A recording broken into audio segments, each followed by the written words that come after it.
It doesn't matter what the context is. You're starting from zero. It could be in love.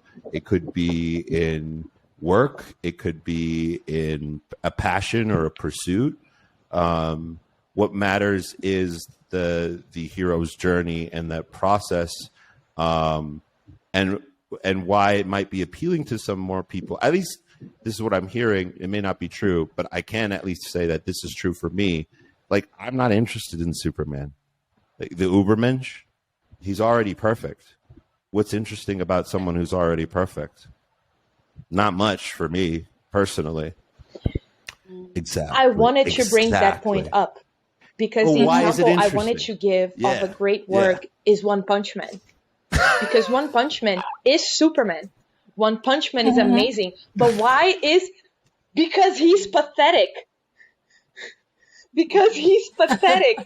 What's so interesting is because this dude is pathetic, because it makes sense, because he's like, I'm so strong that I'm bored. I don't have anything how fucking Superman else to should do. feel. Like, if I everything was that Clark excites Kent me is the fact that there's a promotion on Thursdays for crab. I'd be like, at the local, bro, I don't like, care. seafood store. Darkseid is coming again. He's always here. I'll take care of him. Exactly. What I'm really concerned about is this Tuesday taco special in Logan Square. It only happens once a week. And it's my favorite place to go. And you're absolutely right, Lupa. That is a relatable emotion. It's a human emotion. Welcome, you guys, to another episode of Raisin Bread. You're probably noticing there's a lot more females energy here than usual. Usually, it's just a bunch of guys, or if we're lucky, Tomo-chan will grace us with her presence. But there's a reason for it. It's because today's guests are a group of gals and guy that I am really fond of. They're part of a network. What's the larger network you guys are part of? What's it called?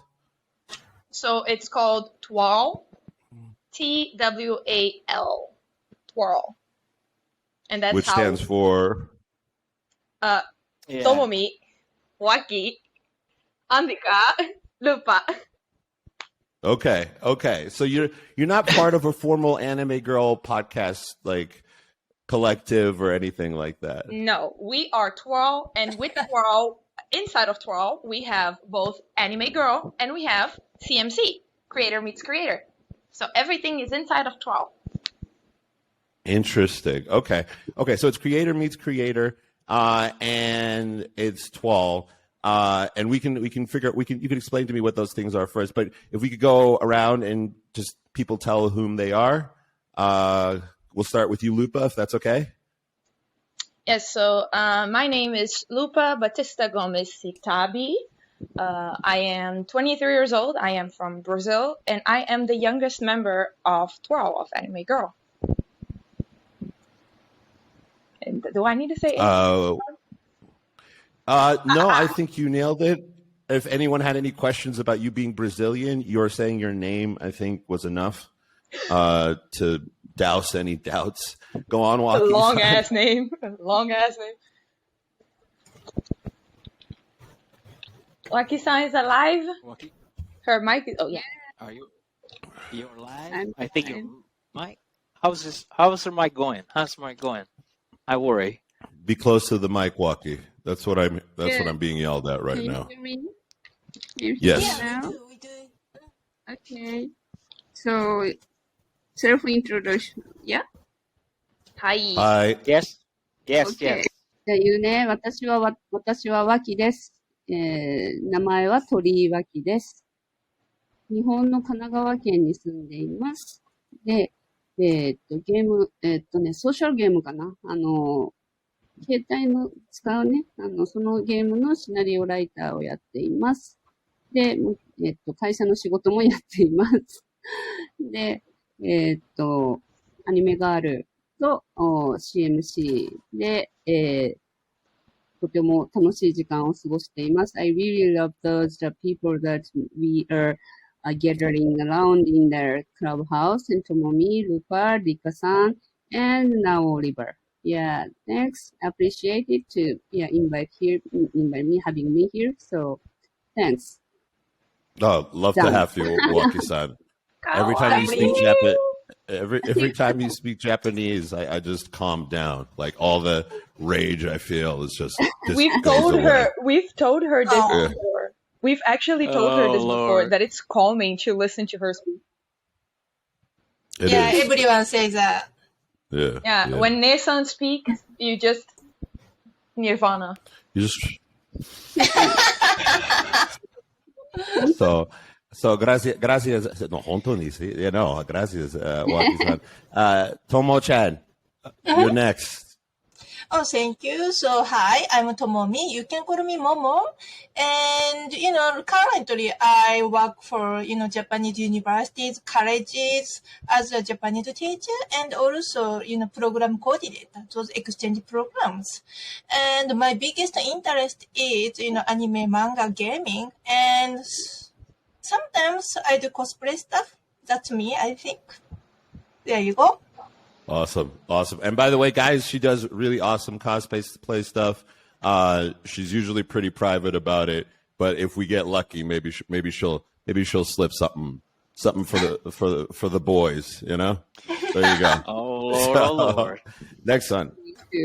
Last but not least, my favorite person, one of my favorite people in the whole world, who can't use technology but also can use technology at the same time. The Lord of all. One for all. All for one. All right. That's a good introduction. All right. Who is this man? The absolute hype up. Go ahead. Man, don't put some pressure on me. Don't put some pressure on me like that. Hello. That's right. Yeah, see? Relax, you see relax. Me surrounded by these ladies always put me in some pressure, you know what I'm saying? But yeah, hello. There you go. My name is Dika. I'm Indonesian, live in Japan, Kanagawa Ken, same as Waki-san. I'm just kaishain, or you can say office worker. But I also do many stuff like photography and pop cultures. My life is all pop cultures. I raised in America for a bit, and American pop culture and Japanese pop culture at the same time. That's my forte. And nice to meet you. Nice, awesome. No, that was fantastic, guys. And so there's a reason why I invited all these people here. If you don't know me, I'm a huge anime fan. It's the reason why we got people like Goda-san last time, which, by the way, a lot of people love that podcast. A lot of people have been searching for that podcast. It is our second best performing podcast of all time. People are really just interested in anime and in Japanese creators. And we're really lucky to have these guys here with us today because I'm going to be honest with you. I've never met a group more knowledgeable and more just kind and more polite and more welcoming than these gals and guy. This is the group. I'm going to just give a quick rundown. These ladies do a weekly podcast. They do it on an app called Clubhouse. I wish they didn't, but that's a different conversation because they're too good for it. And I want the whole world to see them. We have plans. Yes. On switching platforms. We do want to to try out Twitter Spaces. Some people told us to try Twitter Spaces as well. But we need to know if people are interested to see us there. We can't just do a switch without knowing if people would have any interesting to pop up there. So let me tell you something real quick about my own experiences. I don't think anyone should ever be interested in anything that I have to say ever. However, people do for some reason. So what I've learned, at least in my personal experience, when it comes to the context of creation, is if you build it, they will come. And with you guys in particular, with the Anime Girl Network, like you built it and I came. I had no idea. Like I used to be on an app on I'm still kind of sometimes on this app. There's an app called Clubhouse. If you guys don't know what it is, it's an audio application and it allows people to sort of communicate live stream podcast style. And I didn't know about these ladies. I didn't know about their podcast. I just walked in. I saw one of their titles, something probably cool, like, what's your favorite, anime this fall, or what's the best Christmas anime, or one of their interesting topics. And I walked in and I go every week. And I can't emphasize how big of a deal that is, because I hate Clubhouse so much. Like I hate that app so much, but every week I will come just so I can listen to these gals talk about like anime. So if you can sign up for Clubhouse, follow their Twitters, some amazing conversations that I don't get to have really with 99% of the fan base, to be honest with you. I don't think most people are as caught up as you guys. What do you guys think?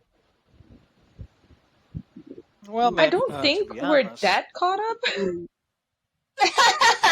No, man. You don't think so? Yeah. I know.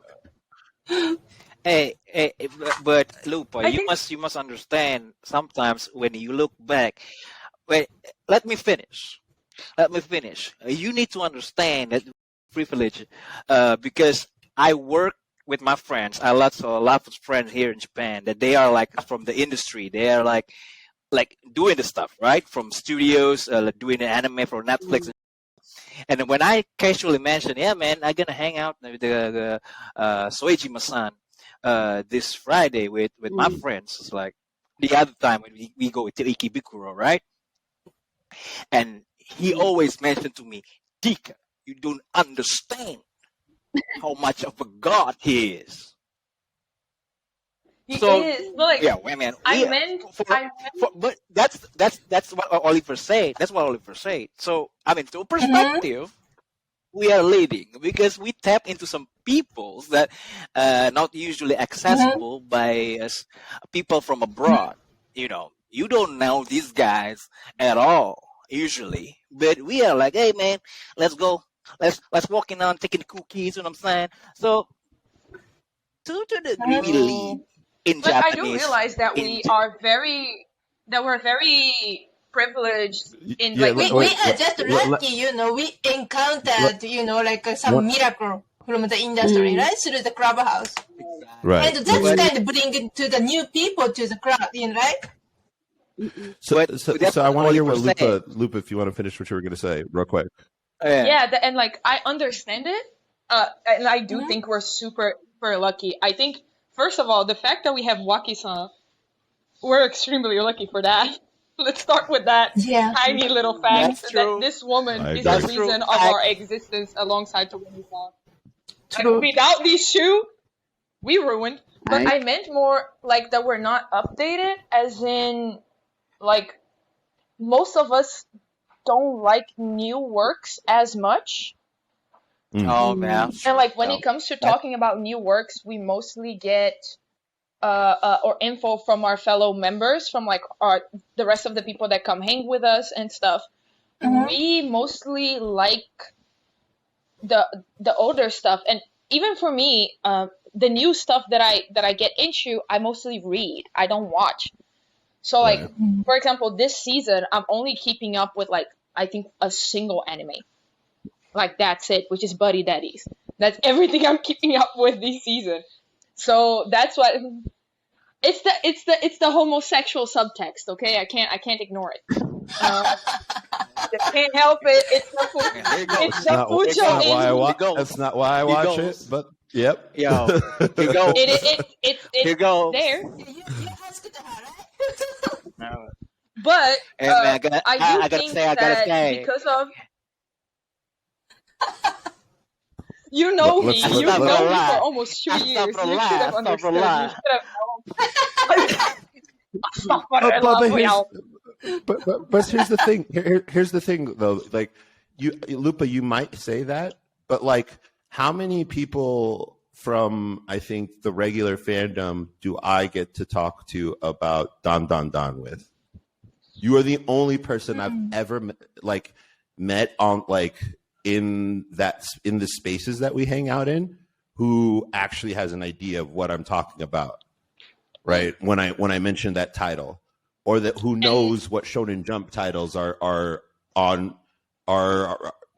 coming up, or what Shonen Jump titles have been dropped. Like you guys have to admit that you do possess an above average knowledge when it comes to these things. Can't lie, yeah. But it's that thing that I mentioned as well, is the fact that I read a lot, and actually all four of us are readers. All four of us read manga. All four of us keep up with a lot of works manga form. And I was even talking to someone from another major anime podcast, which is our older sister podcast, Animalytical. Great people, shout out to them. Like, I don't think we would even exist without them, because me and Dika and Tomomi actually met at Animalytical, and then because of the two of them, I entered Anime Girl, and we continued in that bubble. And then we met Waki-san, and at the time Yuki-san as well. But like, even between them, they do say a lot that not a lot of people read.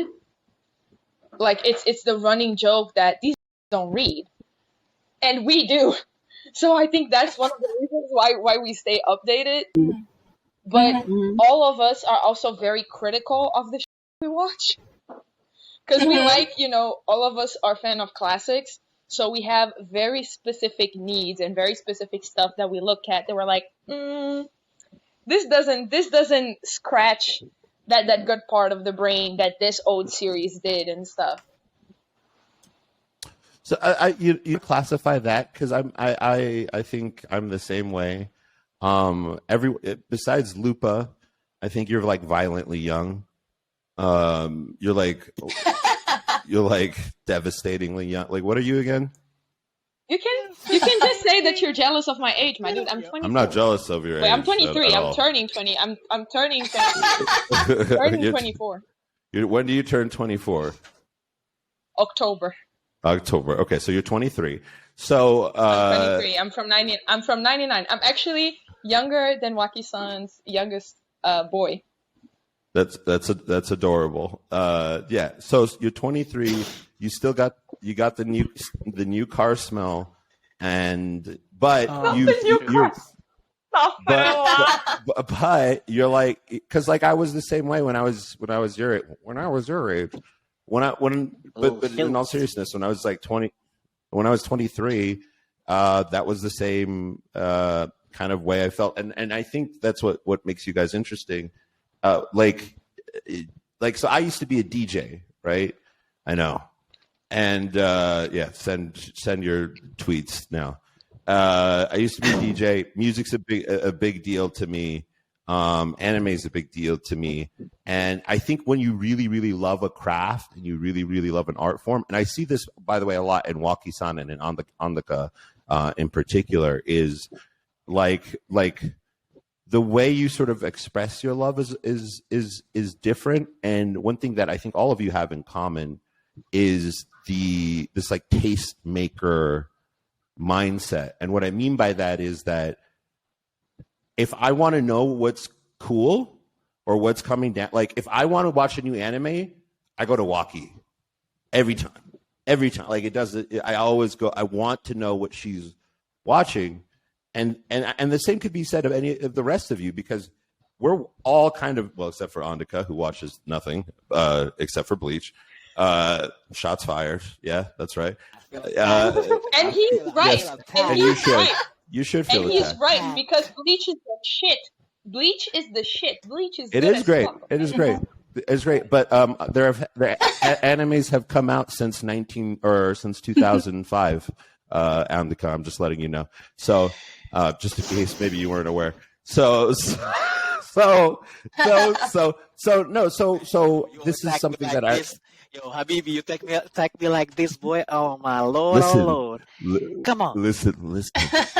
Listen here, you. No, in all seriousness, when I want to know about something good, I go to you guys. And I'm wondering, is that where do you guys think that comes from? Like from each of you, I'm curious. Like, is it just because you've watched anime for years?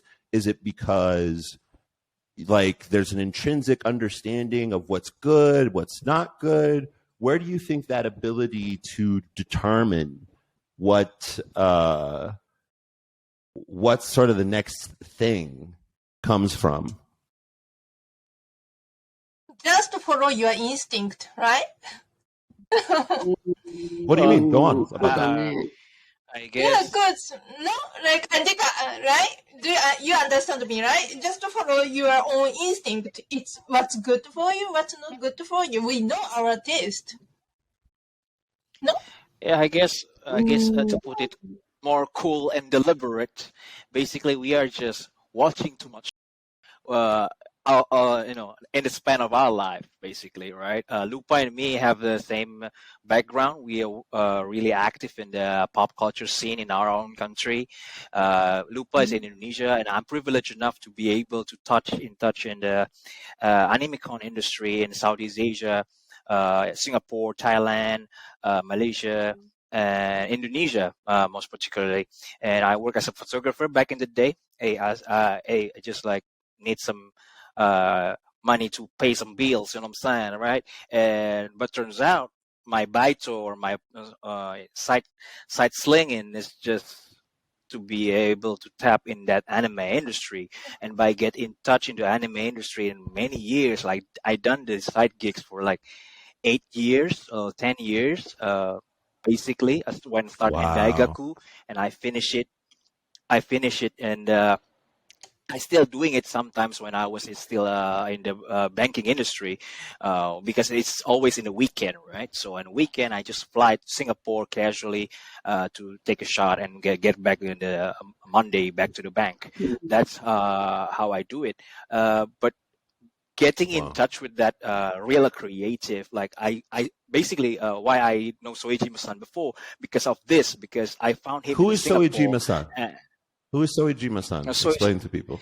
Soejima-san is like our regular customer. He is the director of the JoJo. Yes. Yeah, and he's if I can simply put, a Westerner, I guess nowadays know JoJo, right? It's like he's the animation director to some degree in that JoJo and many other lovable titles you might know. This guy, now the last thing he did, I guess, Alamu, the Invader Girl, or Urusei Yatsura. Breaking. In the opening, he did that colors burst and shit. Oh wow, I didn't know that. Holy crap, that's amazing.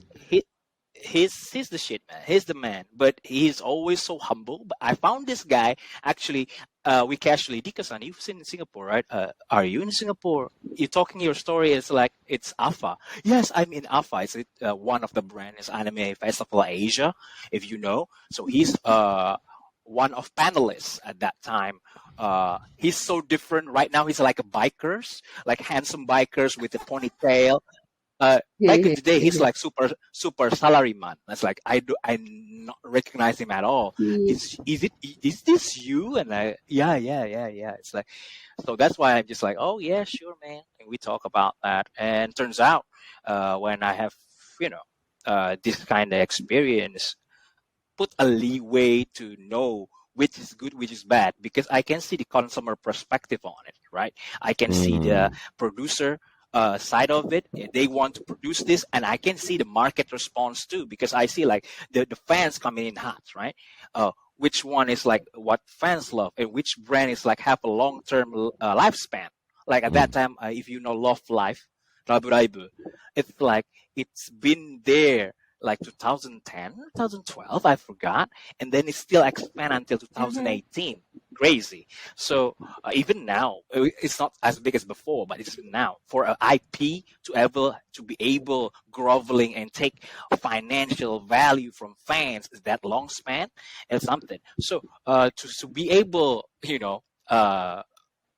set my mind, my fan mind, and my business mind in a space that I love, it's a privilege. That's how I get, pick. That's how that's the instinct that Tomomi said. It's just like your lifespan of enjoying. It's just make you already know which is you like, which is not. And we are professional to a degree in our own spaces, and we navigate our professional life or a previous experience to navigate a piece or art or sakuhin that we like or title that we like. I guess that's how we navigate spaces. I don't know about Lupa though, because it's I don't know how that worked for her. But I have no idea. I have no idea what Lupa that's thinks. How it is. I mean, she's so young. She's so young, so dumb. Like, what could she possibly know? What could she possibly know? I hate that this That's not what I mean. That's not what I mean. I know. We know. One more time. My age has become a reoccurring thing on this. If you guys follow us in the podcast or shit, you will know this girl is our Pokédex. This girl's our Pokédex. It's like whenever shit's happening, and if I'm just like ask ketchup, no nothing. And like, hey, this is new Pokemon. I'm like, oh, okay. That's I gotta be. That's the thing I don't understand. See, so I appreciate Lupa. I appreciate Lupa. That's what it is. Because of me, Waki, and Tomomi, we are experienced. We are seasoned veteran. And this Waki and Tomomi is in Japan. I just knew in Japan, but I have a privilege working with Japanese content. But this girl, I don't know, but she's know everything. So, yeah, man. Yeah. No, I totally understand that. I totally understand that. It's very upsetting for us old timers who had to build our taste over time. Not to become an old man. But back in my day, Lupa, you had to wait for Shonen Jump. You had to wait a whole week. And you had to wait until they translated it into English, and that was another week. So you'd be behind everyone in Japan, and so you try to talk to your brother in Christ. Yes. My brother in Christ. Yeah. I am Brazilian. Yes. I had to wait until they translated it to Portuguese. I had to go hidden on my uncle's computer to read manga at the age of 9 and 10. Yeah. We didn't have official translations at the time because I wasn't allowed. My family was extremely Christian, so I wasn't allowed to read a bunch of stuff. Okay, we're gonna come back to that because I used to have a bunch of pictures of anime in my mom's room. In my room, it's my mom's. I didn't have that. Yeah, well, my mom would come in and she would say in Arabic. And Andy, you might know what I mean, but she would say, al-shawatin, which in Arabic means, the servants of the devil, is every time she saw my anime posters. And I didn't have them. And yeah, she was just like, she'd be like, she'd be like, so Waki-san, can you translate Tomo-chan? Which is, Okay, got it. ね、オリバーさんの、家ではね、今、ルパちゃんが子供の時ね、なかなかその少年ジャンプとかで届くのも遅いし、しかもそれがトランスレート、ポルチギースにされるのも時間がかかっちゃう。から結局、若くてもオリバーとかみたいにこう待ってた時代と同じだよって言ってて、でもオリバーの時はお母さんがこう漫画のポスターとか壁に貼ってたら、うわ、これは悪魔の使いの顔だって言ったっていう。Yeah. Arigato. Yeah, and same thing happened one age here. My mom and my parents really, really hard to reading manga stuff. Yeah. Well, Waki, I have experience with my parents. Yeah. Well, Waki-san, I relate to the most because I feel like the eras I feel like the eras maybe we grew up the eras we grew up are indifferent. And by the way, real quick aside, let me look at the camera real quick. Don't be fooled by this adorable face. She knows everything, like everything about when it comes. Like if you want to know anything about Cowboy Bebop or just that's true. Anime, like if you want to know Shinichiro Watanabe, if If you want to know about him, the woman's like an encyclopedia. Her Don't be cute fooled. face is a lie. Don't be fooled. It's a lie. So it's a lie. It is a lie. It is a lie. She's incredibly sharp. So I just want. Waki-san is amazing at all areas. She is incredible. Every single moment that I can compliment this woman, I will. 100%. 100%. So Waki-san, she is Ne-chan for a reason. You know, she's Ne-chan for a reason. Waki-san, I actually wanted to hear from you, like, because you're interesting in that people, if you don't know this, Waki is a writer. And from what I've heard, because she doesn't share this to people, she's a goddamn good one. And I'm wondering if your writing process, you know, we've kind of gone around the group to see how people have sort of formed their taste. I'm wondering if you, as a writer, have developed your taste in that manner, or whether you've developed your taste organically like everybody else, and you've just kind of fused it with your understanding of the art form as you've developed your own craft and your own skills. And Tomo, I'm going to need your assist on that. You're my Scottie Pippen this episode, Tomo. So, yeah. Got it. そう、脇さんはね、あんまりその自分から言うことはないけれども、とても優れたシナリオライターであると聞いてるし分かってると。で、脇さんがご自身でそのシナリオとか書かれるとき、そのどういうふうにそのお話が進むかとか、ワールドのその設定とか、そういったものって、その漫画とかアニメのことでもね、そういうこと考えるじゃないですか、見る方でも。そういってどういうふうな影響があったりしますか？ありますね。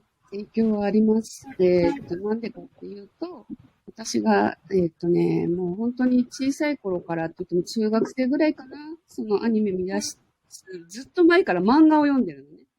で、ただ、なかなかね、やっぱり、お母さんやお父さんそうでもなかった。お母さんむちゃむちゃ厳しかったので、学校から帰ってきたら、隠しといた漫画全部捨てられるとか、もうしょっちゅうだったのね。で、それが、うちのお母さんはやっぱりとっても、敬虔なね、カトリックのクリスチャンなんだけれども、で、もちろん私もね、本当に日本では数少ないクリスチャンっていう親なんだけれども、ね、漫画は、ね、悪魔のものだからってさっきね、ね、オリバーがお母さんに言われたって言ってるのと同じこと、全く同じこと言われたし、ね、ただ、ね、漫画じゃなくて本だったらいくら読んでても怒られなかったのね。で、本を読むことを覚えたし、本の面白さ分かったし、で、ただ漫画も好きだなってったから、もう隠れて読んだし、だから本当にルカがやってること、その読むことを、ね、私すごく、アンダースタンドなんだけれども、要はもう本当に読みたくて、本も読みたいし、漫画も読みたいし、ね、そういう本っていうか小説とかエッセイとかいろんなものだけれども、もうとにかくもう読んで読みまくってたわけ。で、中学生ぐらいの時に、本格的にアニメを見やったのが、その、ナウシカとか、幻魔大戦とか、クラッシャー城とか、そのあたりね。で、そこからですよ。ベースのアニメージュですね。アニメージュっていう、マガジンがあるんだけれども、そこから、いわゆるアニメオタクっていうね、カテゴリーに私は入っていて、で、この文脈で、もうそこからもうすでにもういろんな日本の、アニメとか漫画文化っていうのはもう70年代ぐらいにはもう結構確立してたし、少女漫画特にね。はい、そこまでだ。そこまでだ。por favor, そこまで。So, we'll continue. Thank you. So we can continue.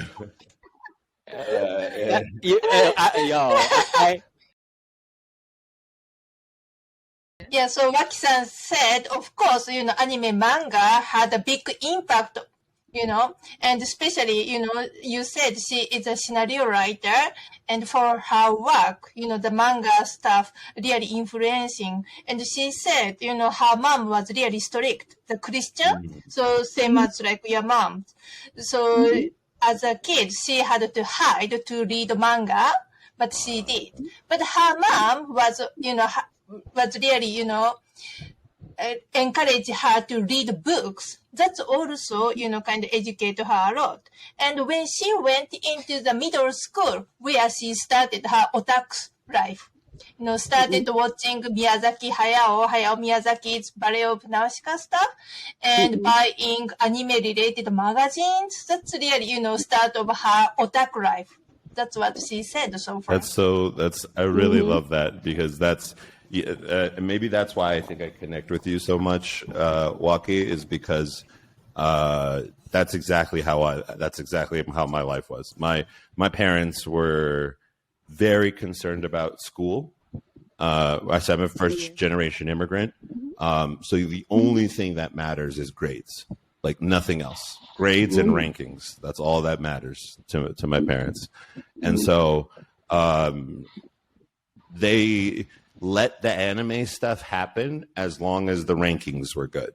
If the rankings were good, then they let me do what I want. But like you, it was sort of middle school where I started making different types of friends, and I had friends who were who watched what I watched. I was like, oh, I'm watching this thing called Trigun, but no one's ever heard of it.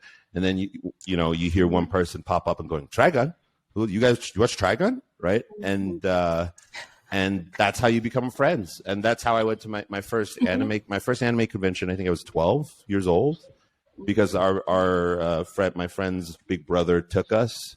And like you, my mother, so I didn't know English for a really long time. A lot of people don't believe this, but my English was terrible for years. My English was so terrible, they had to hire somebody to train me, because I needed a speech therapist. That's how bad my English was. And so in order to counter that, my mom made me read everything.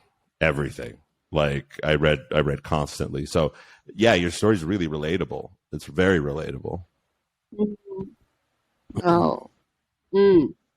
Got it. 次はともみやんな。And I don't know. I think Waki-san wanna talk about how she built up her scenario stuff, right? Yeah. It was kind of middle, right? どっちでそうだね。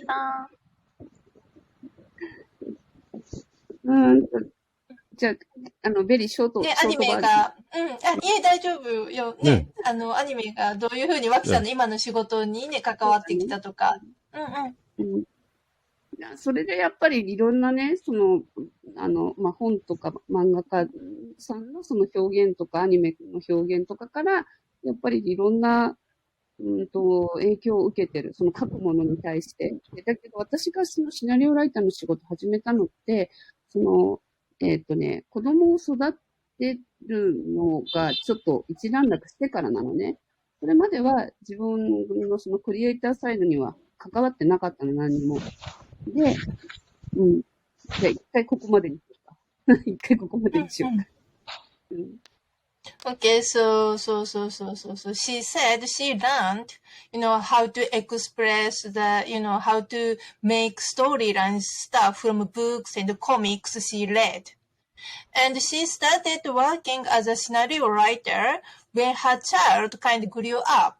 So, it wasn't her first job or anything. She was doing a different job before her kids are small, was kind of small. What's a scenario writer? That's interesting. Let's explain that to people. What is a scenario writer?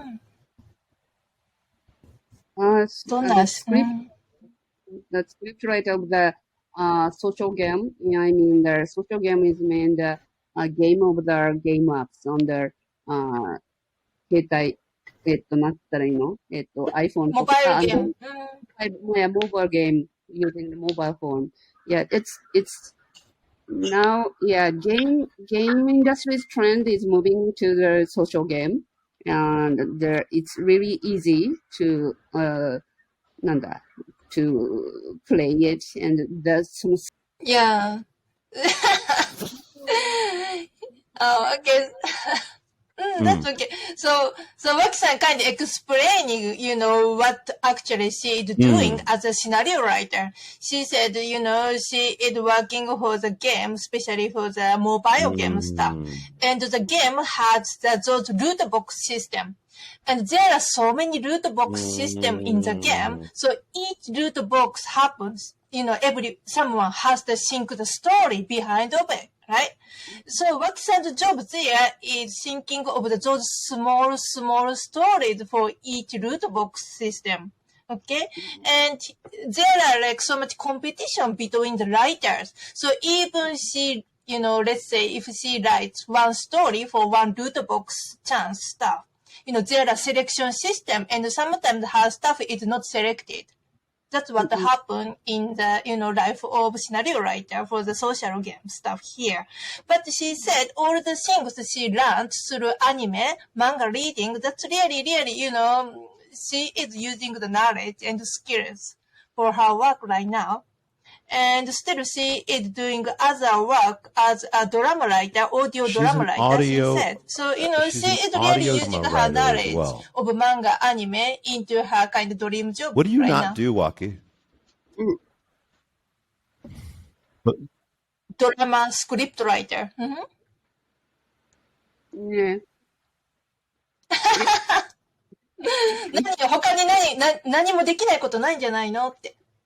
いや、できないこといっぱいあるよ。No. できないことだらけだよ。なんだろうな。できないことだらけだ。You are so capable. Thank you. But still, I really don't know things a lot of in the world. So,なんだろうな。My curiosity is, I think, motivate to get to know something new. Always, for me, it's my curiosity. The heart of curiosity って言ったらいいのかな? It's forced me. I say this to kind of. Hey, guys, this is what it is. This is very Japanese stuff. This is very Japanese stuff. He doesn't take it as a compliment at all. This is what Japanese stuff do. So basically, she just humbly not accepting. So Japanese. Exactly. Hey, come on. Exactly. Cut the This is what I love bull on thee. Cut the bull crap and accept. Jesus. You are super capable. Jesus. Come on. Exactly. Just take it. God damn. We We like love you. you. You're You are good at what amazing. you do. Accept. God damn. Come on. Accept it.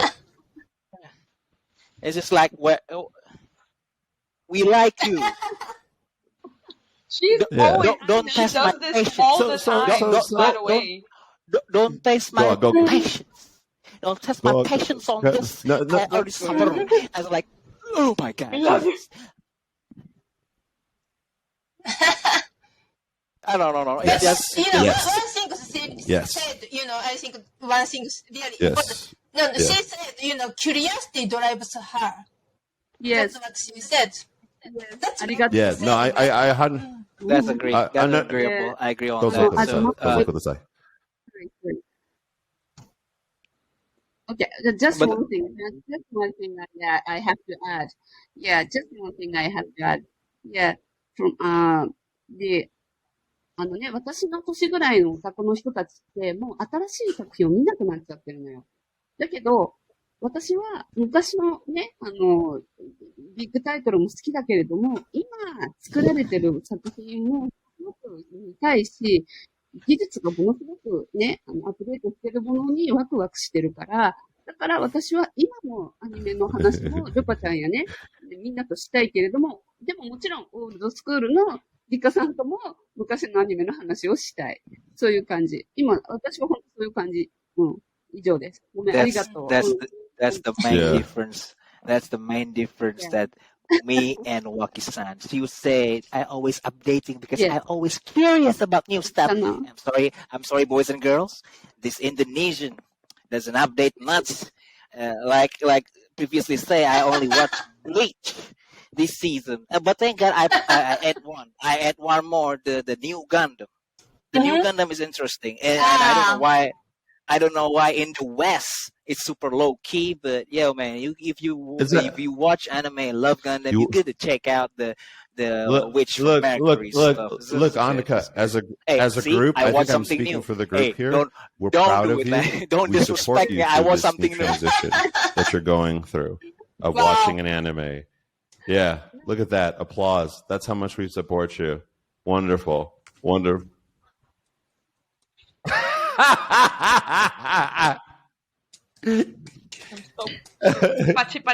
Pachi for you. I'm so proud of you. So, see guys, this is what I face every goddamn day with this group.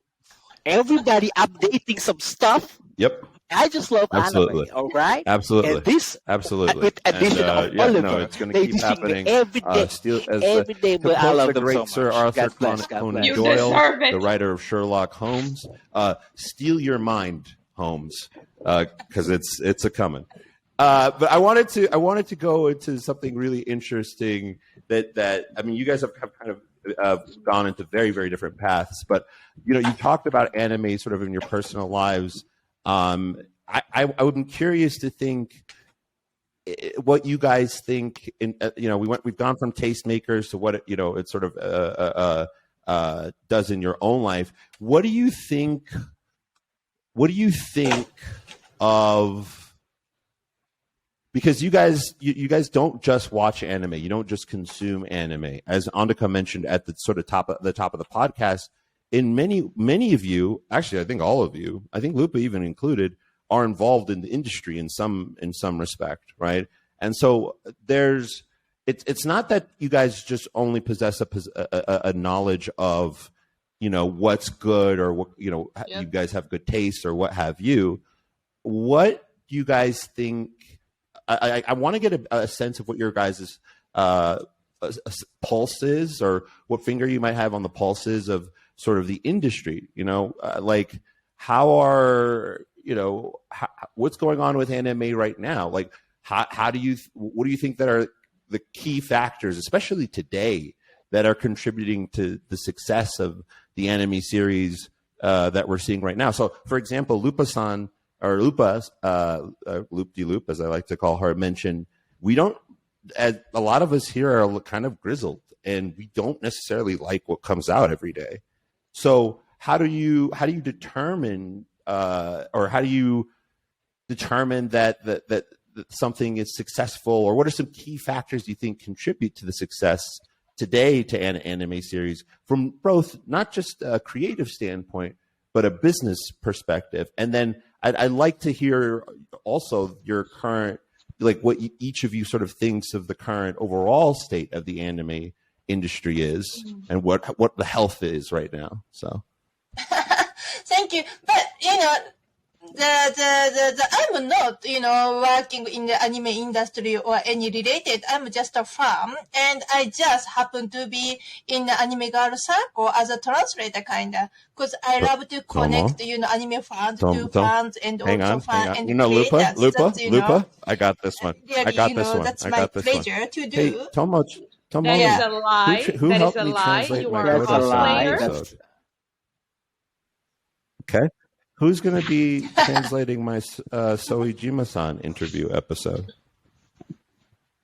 Okay. That's me. Yes, so we've just answered two questions on you being involved in the industry.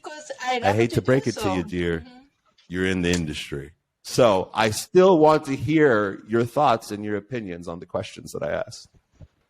It's, like Lupa mentioned, I love to go cons and meeting cosplayers, seeing people in person, actually creators in person. That's, something I love to do. And I don't know, the recent success of anime industry, anime industry growing. I think the part of reason is the audience is also, getting more knowledgeable, being knowledgeable.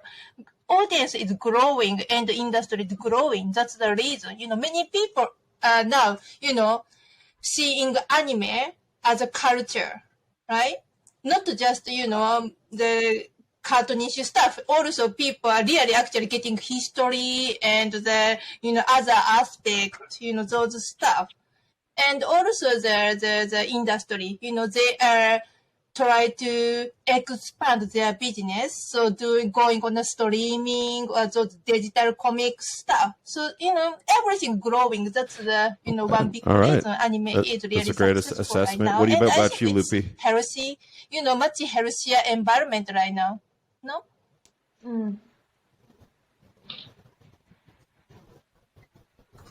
So personally, I also agree a lot with what Tomi-san said about the audience growing. But I also think it's because the anime industry left Japan as well. So we always have known that since the 80s and the 90s, not only Japan, but also the US and Europe have outsourced a lot of their animation from Southeast Asia, especially the Philippines and Indonesia.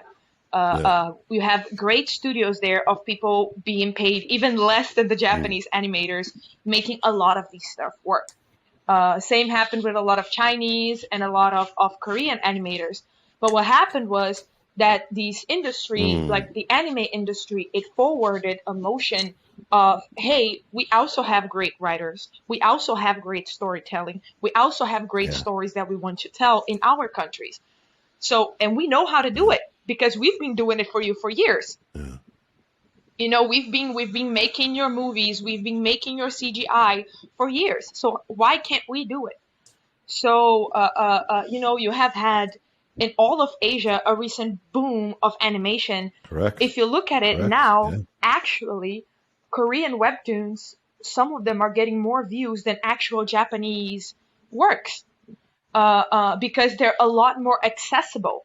You have Chinese works getting amazing repercussion. Like I'm over here drinking from my cup that is literally from a Chinese novel that was translated to Portuguese recently. And it was literally one of the first novels that I saw. We have a bunch of really famous Japanese light novels that still haven't been translated to my language yet, while this Chinese work has. Like, you have major animators and major directors coming from both Indonesia and from the Philippines that were like, hey, we did great work for you. Now we're going to do our work as well. And I feel like that has been such a boom as well because there was always also this bad connection of animosity. It's Japanese, and liking it or not, there is a little bit of a historical, stop. Yeah, like Andika-san probably knows this. I don't know if your grandma was like this, but I have friends of mine whose grandmas were like, you're not allowed to watch anything Japanese. Like, it's not allowed. Like, it's Japanese. I don't want you watching this. I don't know if that happened with your family, but I have Filipino friends and Korean friends and Chinese friends whose grandmas and great grandpas just didn't allow it. But now you have a lot more, and because it's so accessible, it's in the palm of your hand. You have Shonen Jump has their own app. Like you have distribution systems now. You have Netflix has anime, Disney Plus has anime. You have Crunchyroll. You have all these ways of accessing anime, and you have so much animation being produced in so many places that people are starting to take this as a serious industry, because they're like, oh, it's not only Billions. A little weird Japanese thing. It's $1 billion industry that makes content. It's billions. It's worth billion. The animation industry, the Asian animation industry is worth billions, absolute billions. And it's an industry that makes content for little children, which is when I started watching anime with Hamtaro as a 2-year-old child, to me now being a 24-year-old watching animations about working in an office, about my job because I'm an English teacher, and even older people, getting people older than me also seeing things that they watched in their childhood being reanimated and getting a new color and becoming something bigger. So like I think it's a lot bigger than people imagine. Like how big the anime industry got, there's a lot more running. Like, can I say something real quick? Tree has a lot deeper roots. This is why you than people infuriate imagine me, that it does. because that was such a great insight. Like you get to be smart. You can't be smart and cute. It's really, I think it's really disrespectful to the rest of us. And so, if you could just tone it, I'm just kidding. No, I'm serious. I'm serious though. That's why you're on the show. Like, go on. No, go on. Let her finish, Dika. Let her finish real quick. Yeah. I do. Yeah. No. I do want to give a major shout out. All right. I do want to give a major shout out right now to literally the 3 people standing here with me in this room that actually made me research and look up and read a lot of stuff that was older. That, like, again, just like you, Oliver, every time Waki-san recommends something, I'm like, well, let me go read that. That might be interesting. But also, I want to give a major, major shout out to my mom, Rabia, my Mrs. Satabi. I don't think you have seen her in the podcast, but she used to come by in the younger days because of the time difference. She's in Europe right now. But she literally is the person that got me inside of the industry, working with the convention and directly with authors and with artists and stuff. And she actually was the one that sat me down and was like, hey, it's all fun and games if you want to watch it and if you want to know about this content. But if you want to work behind the scenes, there's some stuff you need to know. And here's what you need to know. Like, Southeast Asia is actually the backbone of what make this work. Filipino and Indonesian animators are literally the reason why this industry is standing. And Andika-san, you know this. Who's this? You've been there, What's her name? You live there, and it's a reality. So this woman, she's Indian, by the way. So she taught me all of this. So for me, like, Rabia Sitabi, she's an amazing content creator. She has worked for Netflix. She has worked for Crunchyroll. Yes, Rabia Sitabi. She is the best. She's so knowledgeable, and she's a pop culture expert. And she taught me all of this. So I can't be this young, cute, and smart person without her. So shout out. Sure. To mom. Shout out to mom. Your mom's scary though. Your mom's scary because before I met her, I talked to her. It's like I don't expect Indonesian pop culture is abroad, well known abroad, and she just come to me like, "Hey, Dika, you Indonesian, right? Yeah, I mean, Gundala is like our ancient pop culture stuff. It's like from the 80s and 90s." And she come in at me, Gundala, right? He's got movie, right?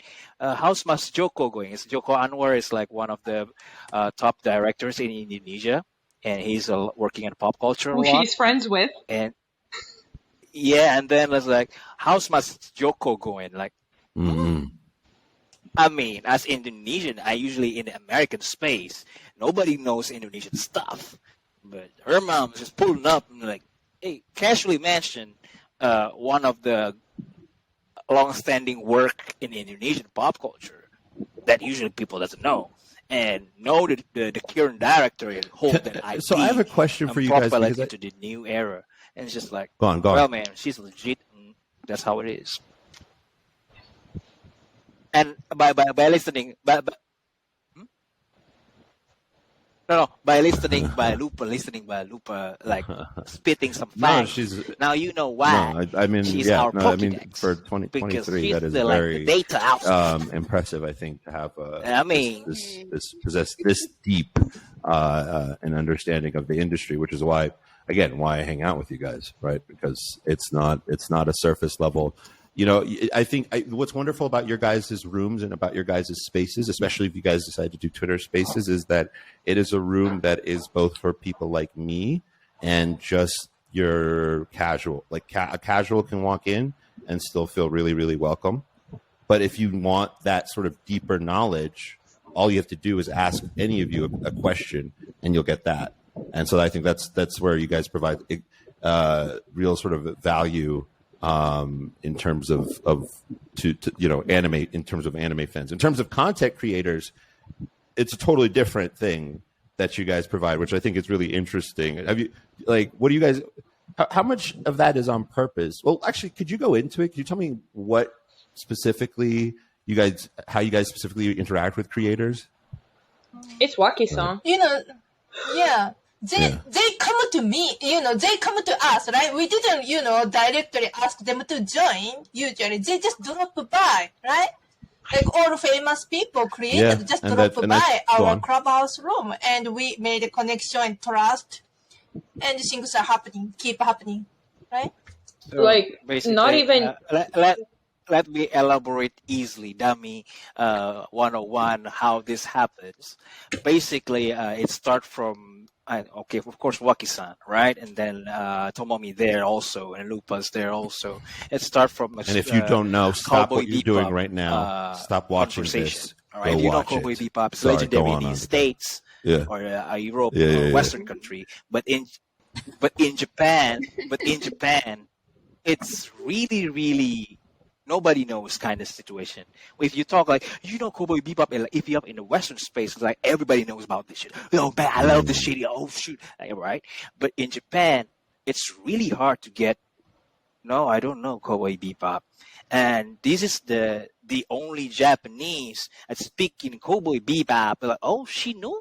After I live in Japan, it's like so bizarre. Oh, all the god title that I put in the god hood, it's nothing. Well, so in Japan, it's only appreciated by the producer level. You guys have mentioned some people who aren't Indonesian. I'm certainly not Japanese, if you couldn't tell.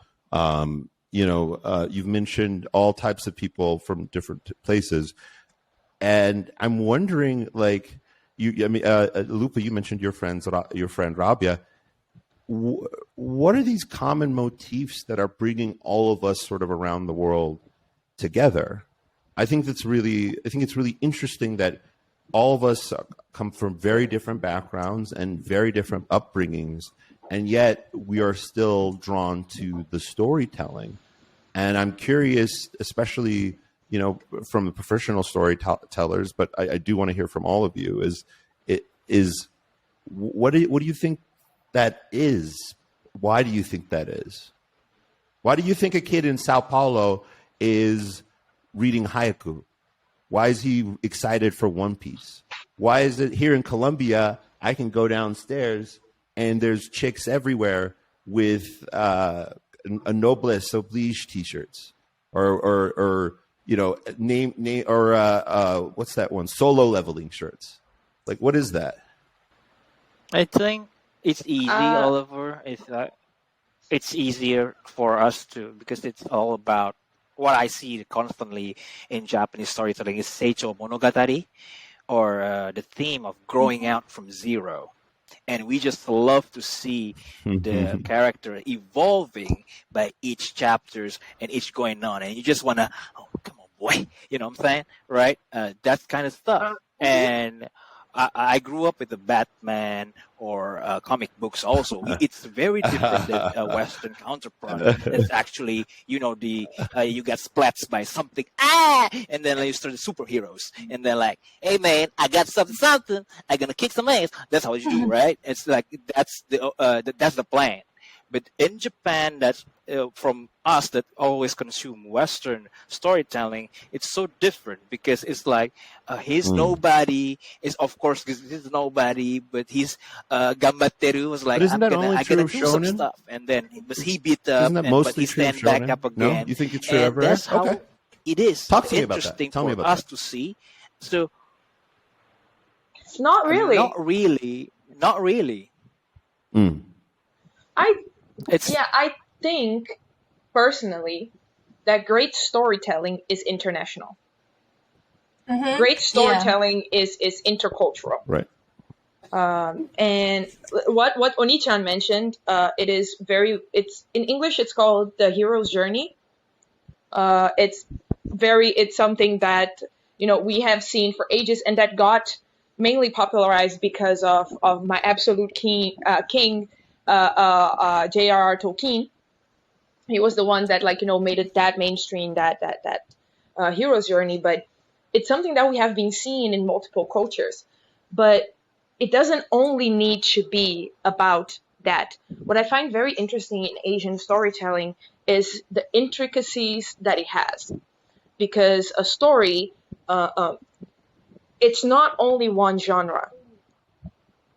And it makes me, I think that for me, that's what called me so much to Asian media in general, is that their stories are not solely one-toned. And I think it's also one of the reasons why I personally like older, like the darker DC comics and the darker Marvel comics, because it tells a story that we understand more.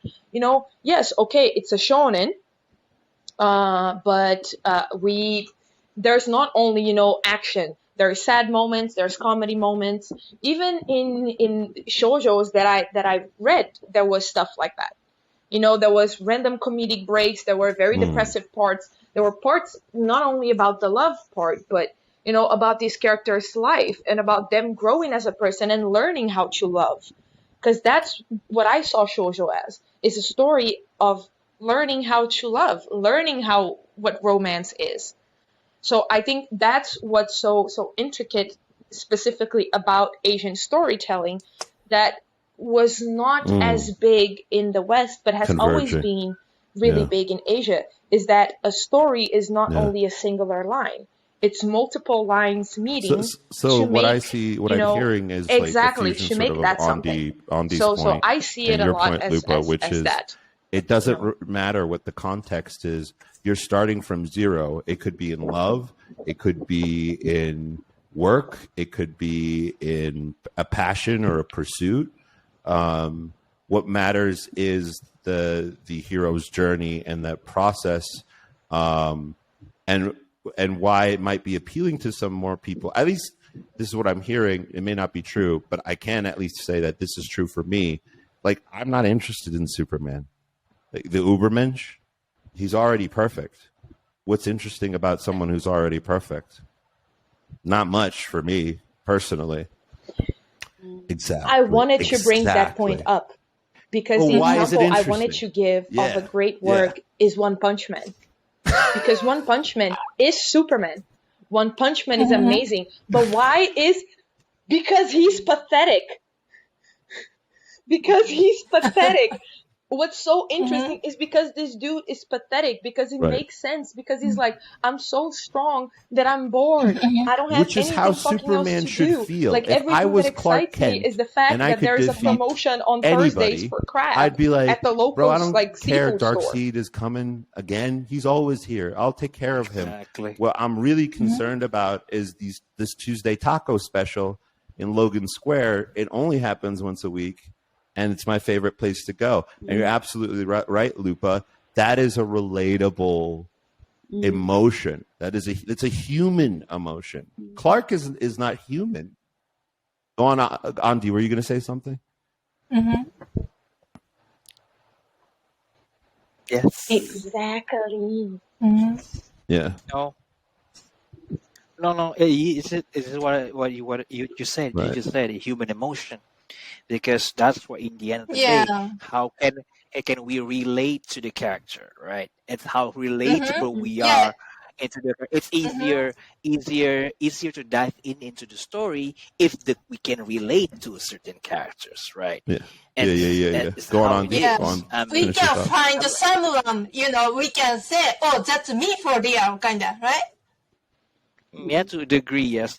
That's what it is. No. And that's why it's like Interesting to relate to a character, because like if it's too perfect, it's not relatable. It's not. It's like, this and that. Glory to American values. Like, hey man, come on, man. If you are too strong, you're not gonna care about that shit. Yeah, you know what I'm saying. But again, this is why the Saitama's character is very, very good.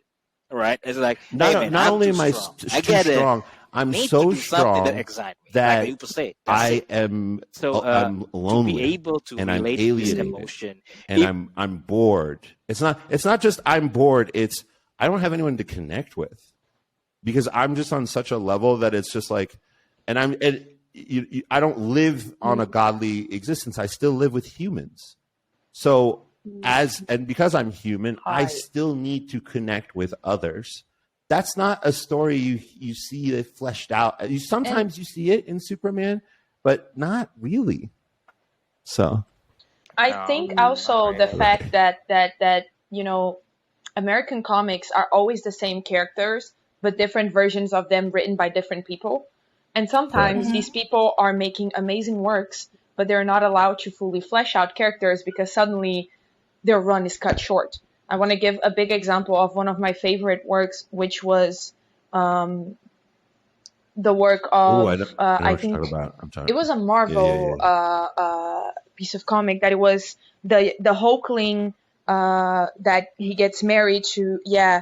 It was the whole pinnacle of homosexuality in like a comic, and I was very happy because like, hey, LGBT Hulking representation, whoop, and then it got cut short. They got pulled back because the company was like, nope, you're not allowed to do this anymore. That's it. Like, I think, and I do wanna ask Waki-san about this in specific, because Waki-san works in the industry of making these stories, for games and stuff. And I do want to ask her because, I also continuing on this same thing, and I think it might further the conversation as well. But Waki-san, do you feel like that's something that for your job, even in the small loot boxes that you make, that's something that you have to keep making, like that type of story, that it has to be connective, that it has to be something that your audience can like, hey, I can understand this. Hey, I can see this. There is a bigger connection. Is this something that you are like focused on, and something that you have any influence from in doing? Because you work directly on that part of the industry, so it's an interesting thing to ask. So Rupa asked, how when the Waki-san makes the scenario, the script for her game stuff, she care about, users' opinion on stuff. And she said, yes, she cared. She created characters thinking of the users, what kind of character they like, the tendencies she studied, then make character, because it's really important. And sometimes she has to write a story based on manga, comic. So there are certain fans already among those, the manga reader stuff. Then she has to make it into the game. That time she has kind of, hard time because, the user of game user, gamer, and manga reader, they have different tendency, what they like. So, she has to kind of convey, convert the character into, the game-oriented character, those stuff. Okay. That's a very good example. Why is it a good example? Chainsaw Man. Chainsaw Man is a really good example of this one. Wait a bit, I took the memo. Yeah. So Waki-san said so about the Chainsaw Man, she said, she heard that the manga of Chainsaw Man, the Chainsaw Man fans, they didn't really appreciate the animation in the beginning. The production of the animation is MAPPA. Of course, it's a big giant company, right? And the MAPPA has all the right to produce it. Usually the animation is made by a production committee, 制作委員会. So with several companies joined together, right? But, the Chainsaw Man, this is a really unique method. Only MAPPA has all the right to make this. And they created, of course, MAPPA made a really wonderful piece of work, right? But, the manga fan was, wasn't happy so much. They wanted it and they really, think it's good, but, there are some conflict there. And one reason of that, Waki-san said, the director of Chainsaw Man animation, he was really a big film fan, like live action fan. And he said something like, he said as if he kind of looked down animation. stuff. That's So maybe unfortunate to hear that's because one I'm reason going to be causes honest the with you. conflict among the I manga love the fans manga. I've and read animation fans. That's what Waki-san said. Chainsaw Man since its premiere in December years ago, way back when, and I think the animation was great. I mean, there's a scene that's not included in the manga where what's his name? The young guy with the sword with the single strand of hair, like tied up. Aki-san. So there's a scene. Yeah, Kon. Exactly. Yeah, Kon. Yeah. So there's a scene where he is. Right? They're just going. He's just going through his morning routine, and it's very methodical. He's doing laundry. He's making coffee. He is, and he's making coffee in a very particular way. This isn't just instant coffee. He's very particular about it, right? And he's smoking a cigarette while drinking a coffee, while reading a newspaper on the balcony. A lot of people don't know this. That wasn't in the manga at all. And the whole scene is quiet. He doesn't say a word the whole scene. And I think it was one of the most masterful things I've ever seen in anime, because I learned so much about Aki. Imagine if I didn't read the manga. That scene, as a manga reader, I can see Aki doing that every morning, not talking to anybody and doing everything perfectly every single morning, because that's his personality type, right? Smoke a cigarette, read the newspaper, make my goddamn coffee perfectly. I'm getting whatever laundry needs to be done, it's done, right? Everything's perfect. And when I see choices being made, like, shout out to whoever pushed for that, because I'm sure that was a fight in the production studio. Shout out to whoever pushed that through the studio, because I really do think it revealed something that you can only get in an anime and that you couldn't have gotten in the manga. And then it's a very special way that hits you pretty hard. So it's kind of sad to hear that, because if anything, I didn't feel that when I watched the anime. What I felt was someone, at least from the director's role, maybe the director didn't write this scene, maybe somebody else pushed for this scene. I felt somebody who loved the anime so much, they were willing to push for scenes that helped drive their understanding. The only way you can push that scene is if you understand the manga. That's the only way you can write that scene. That's the only way. Exactly. Exactly. Is if you understand Aki, because that scene, it's Aki. It's Aki. And I do want to mention something very, very funny. Because, well, it's funny to me at least. So Chainsaw Man did cause a lot of ruckus in Japan when it comes to that. And Oliver, it was so big that I was on Twitter when this happened, that people were signing a petition for the anime to be remade. And this was not Westerners, this was Japanese fans signing a petition for the anime to be remade by another animation company. They were like, MAPPA is not doing this right. Make someone else do it. And you know what's hilarious to me is that at the same time that was happening, a massive problem was happening with the dubbing in my country.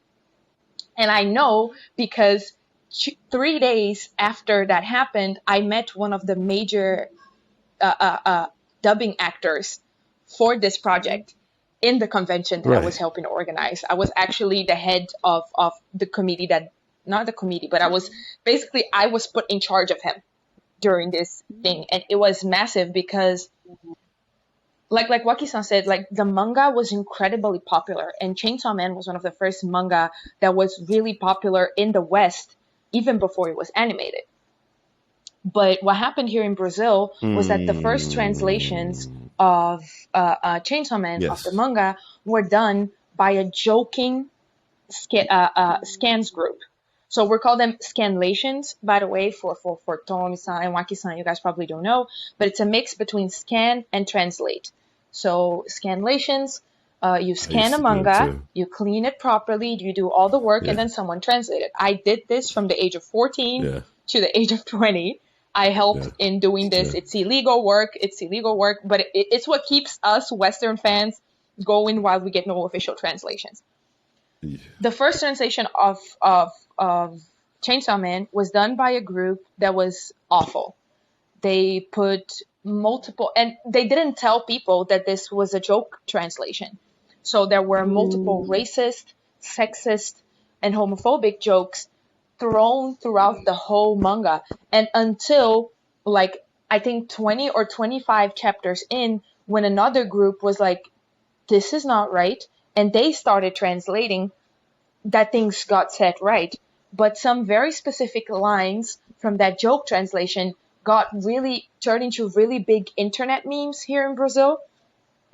And then when the anime went out, and right as that whole thing was happening in Japan, a fight was happening here in Brazil while the dubbing was being done, because they wanted a very specific phrase from this joke translation to be put in the official dubbing, but they didn't. Because like, we're not going to give credit to this escalation team that is racist, sexist, and everything. We're not going to be doing that. So it was very interesting to me how this anime caused so much ruckus in Japan and in the literal other side of the world, literal 12-hour distance, how in the same week, the fandom in both sides of the worlds were going on absolute arms. And like, the dude that was translating this, his name is Guilherme Briggs. He is one of the biggest dubbing artists here in Brazil. He is the dubber for Superman. One Piece. He is amazing, one of the nicest dudes that I have ever met. What's his name? He's also the dubber for Brooke now, the new Brooke in Lehmi. Shout out to you, Lehmi. The dude is amazing. Yes, the dude is amazing. He's super gentle. Guilherme Briggs. Love the shit out of that dude.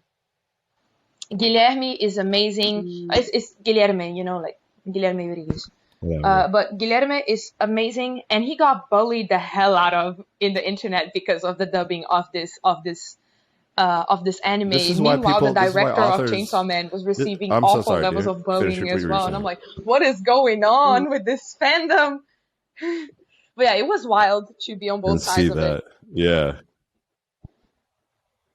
No, but like, it was wild to be on both sides, and I think I know what you were gonna say. Why the fuck would you? I think I know what you were gonna say. This is the reason why authors often don't have Twitter, or why they don't show their faces. Especially nowadays, a lot of them have. Dude, I just discovered that I think it wasn't Gogo. I think it's the she got harassed. The maker of Baki, his daughter is also a mangaka. I forgot what manga she makes, but they're completely different. But she had her face covered and nobody knew. And she was like, because I know that if people knew, people were going to put too much expectations on me. And if I didn't fill them, just like my dad did, I was going to get bullied the fuck off. American fans are crazy. So I was like, you know what, girl? I understand you. We're not burning an animation studio down crazy. Which no offense to, no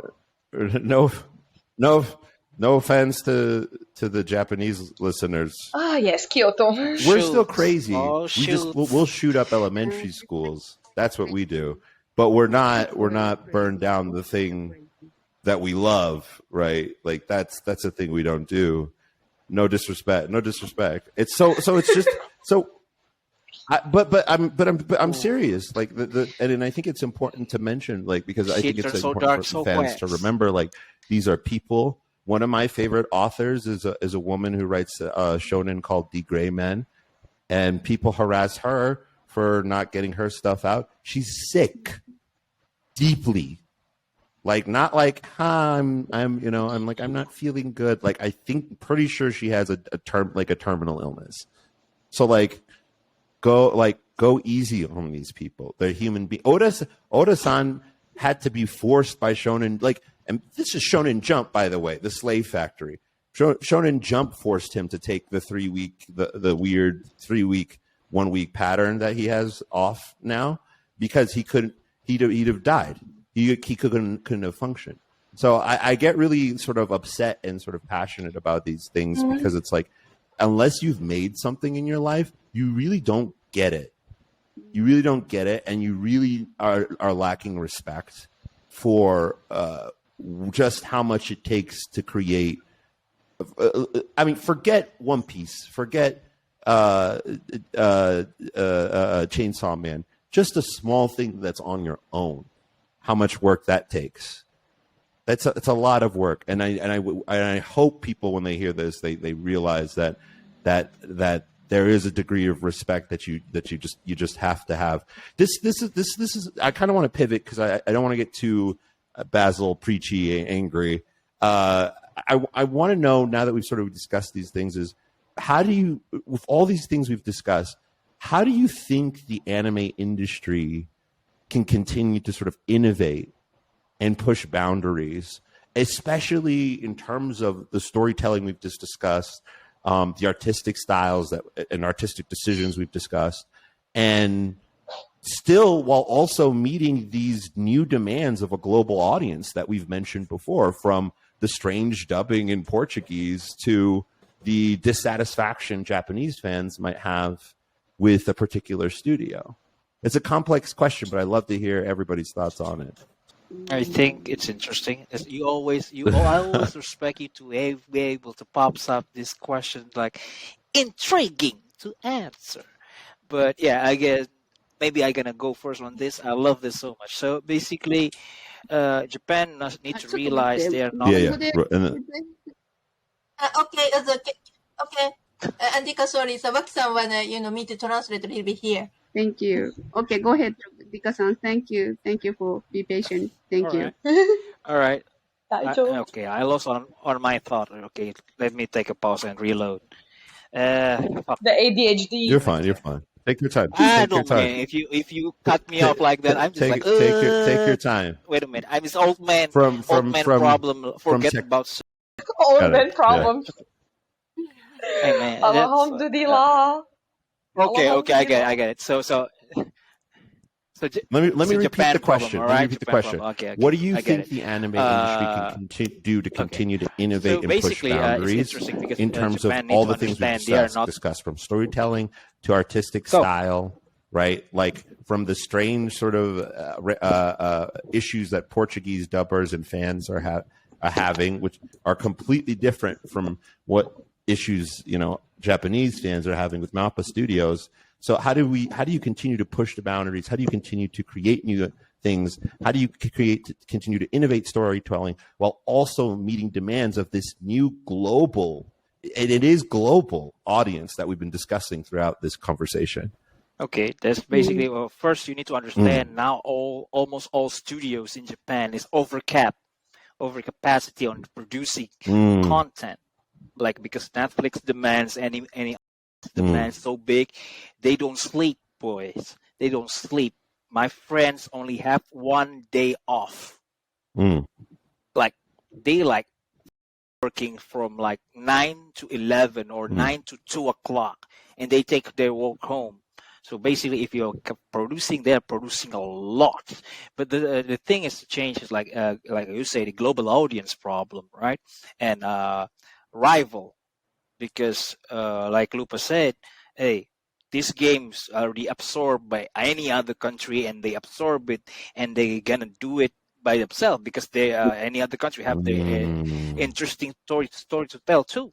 And now they learn from Japan how to spit out good story that will be listened by every world, more generally accepted in the world.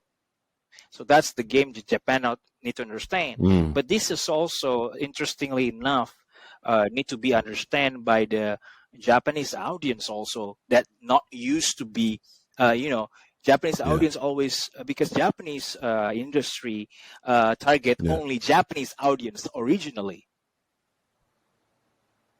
But today, they understand now, we have bigger fish in the market, right? I'm going to expand. But Japanese audience doesn't understand this. It makes ruckus a lot. This is happening in this group, actually, when Waki-san very complain a lot about Bleach only, aired in Disney Plus to a degree, right? I think this is the first time Japanese person facing a problem about hostel or broadcasting problem, you don't do this. You don't do this. Hey man, hey, I just like being an a-hole right here to Wakisan. Hey Wakisan, hey, come to the big boys problem. I think Bass, me, and Lupa is our team sheet every day. I mean, if we are a broad anime lover, this is our hustle every day to get anime seen. If we want to watch anime, we are goddamn hustling in the internet. Where I gotta go? I gotta pirate them. You know what I'm saying? I hate so much back in the day. You need to. There's a 3-way back in the day. Like for me, like 3-way. You need to contact some Japanese random dude, and they're gonna send you VHS. If you know, I don't know, Lupa, if you know VHS. They're gonna record some anime in the VHS, and we watch from that one. And the other one's like the newer generation. You're gonna download from other translation, fans translation. That's how it is. And interesting enough, now Japanese see these injustices that I cannot watch the thing that's supposed to be in TV. Why? And it's a really, really interesting dynamic that industry faces. Right now, I have a broad audience, but I need to explain to my local audience how we play the game now. This is very interesting now because not only the story changed, because adapt a story that a newer Gundam I told you, right? Using a female protagonist, and it's basically low key lesbian kind of thing. But Japan doesn't say LGBTQ out loud, but we know what we know. So basically, it turns out I think it's triggered to more broader audience in the whole world. But again, Japan need to adapt, because they still think their main audience is Japan. So we need to give a food for everybody and feel it is a very Japanese business thing. Go ahead, Tomomi-chan. Unless Dika, did you want to wrap up? You need to be safe. You cannot be claimed. So. No, I wanted to say I really agree, to Andika, because like the growing the population, the fans, right? And I think Japanese animation company kind of changes, their selling direction of selling their product to foreign.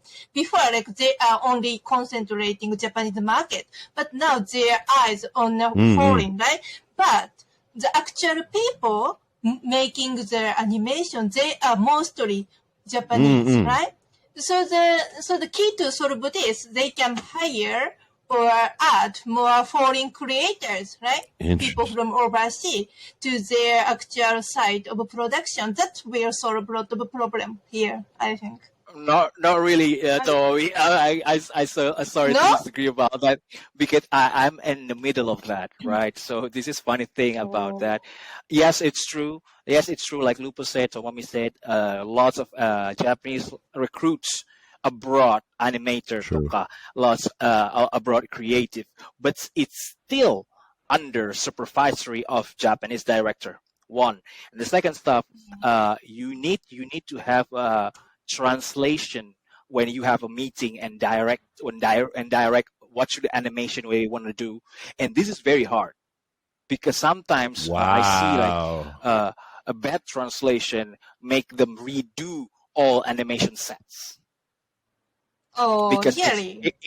Because it's done by Gaikokujin, right? So the translator makes a miss, and that they need to redo some scene that it's not the director thing. No. This is not what I tell him before. So this is kind of problem that Japan face right now, because I told you before, they're like in super maximum capacity, and they like calling all the people from around the world, outsourcing the stuff. But again, it's a problem because Japan, to a degree, not ready to have those international division. And it's really interesting, I guess. Japan is it's too homogenous for that. Yeah, I mean, yes, now Japan's starting to change. But it's very Japanese things. I'm sorry, you guys, Japanese, I love you guys, but I gotta say the facts. They change really slow while the demand come in really fast. That's the current Japanese problem. But it is changing. It is changing. It's better than like 6 years ago. I mean, now you can see like representation to a degree, and lots of director or animation like Soejima-san toka. They try to. Can I tell this story? Because again, Japanese things, they don't want to be wrong and doesn't want to put disrespect. So they're very afraid to be wrong. So before he or she launched a story, they wanna kakunin or confirm. And this process, if you're ever in business with the Japanese, god dang, so long. God dang, so long. Dang, so long. I work as a banker. I work as a analyst, and I have Japanese clients. This kakunin process or checking with the boss upstairs with the dinosaurs. Taking ages, and this is actually the same problem that Japanese animation industry has, because again, the head, it's still the old man in their 70s. So basically, what you're saying is that problems. So that's my piece. Even with these sort of new creators, there's still, I mean, there's a word for this in the West, the Japanese wall. So I live with a lot of expats, or an area with a lot of expats from the U.S., right? And these are guys usually worth, like, I'm the poorest guy in my group. Everybody's worth at least $1 million. At least $1 million is like, it's like, what are you doing? And what's interesting is that every one of those dudes is like when you ask them, it's like, all right, where would you live if you weren't here? They'd be like, oh, Dubai. Well, actually, I wouldn't want to live in Dubai. I live in Japan, number one. Well, I'm like, well, why don't you want to live in Japan? Right? Like, we'll be smoking. Well, I'll be at a cigar lounge. We'll be smoking cigars, and I'll ask them stuff like this, and they'll say, well, the reason why we don't want to live in Japan is because it's just too hard to do business. It's not because they don't like the people. It's not because they don't like the language. It's not because of the difficulties behind that. It's really just, when it comes to business, there still seems to be a huge challenge. And it's not because of people like you guys, right? Or young Japanese people, right? Who are being raised, who are kind of starting to see the light, I think. I think it's just how do you say the old guard in Japanese? The old guard, the old.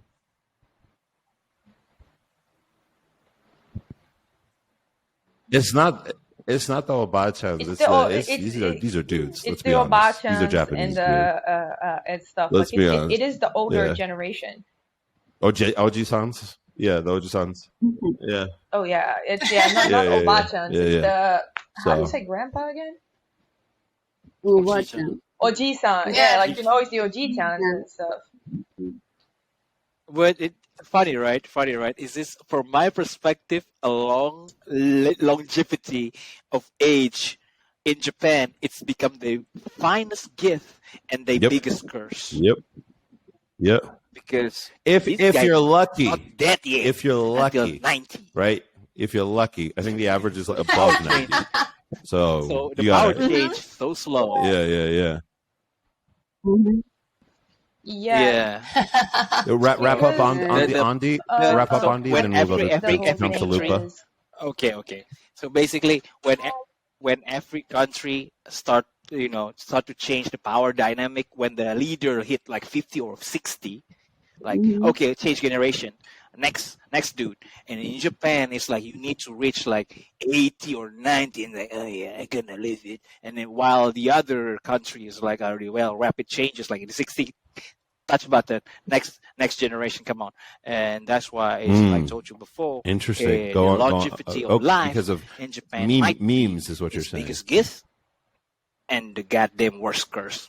Did you say gifts or gifts? GIFTS. Presento. Memes. Okay. Wakarimashita. No. Gracias. Gifts. Gracias. Yeah. Gotcha. The biggest gift. Presento. Gotcha. So the What were you going to biggest say, gift Loops? and the worst curse. Thank you, by the way, That's Dika. what it is. Yeah, it's like a curse. Yeah, no. That the problem is, and mind you, this is a conversation that a lot of young people are having recently as well. Correct. The problem is not being old. The problem is that these people are old and stagnate. They do not accept change.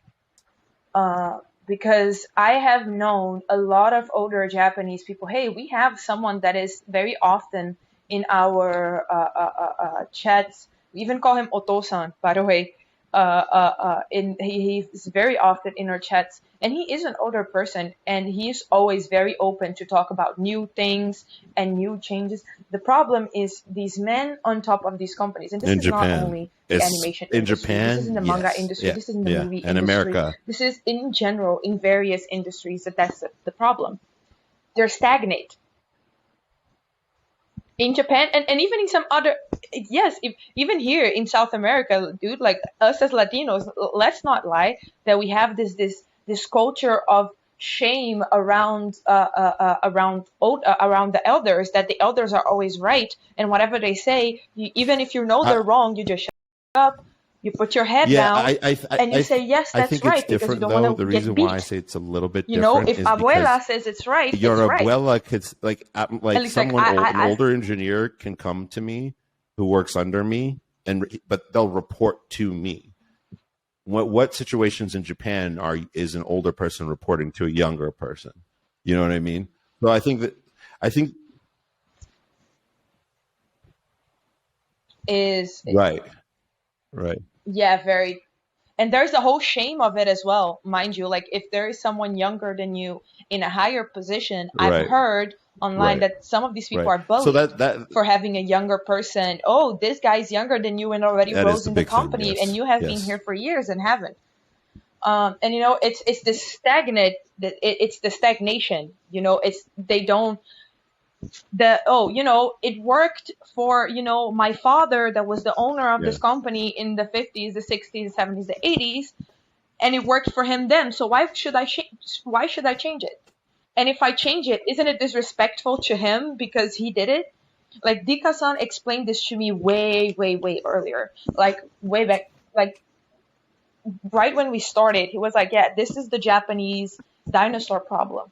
That it's not even that the old people from now are stagnant. They're stagnant in methods even older than them, because they're afraid of disrespecting the ancestors that passed away that did things those ways. No.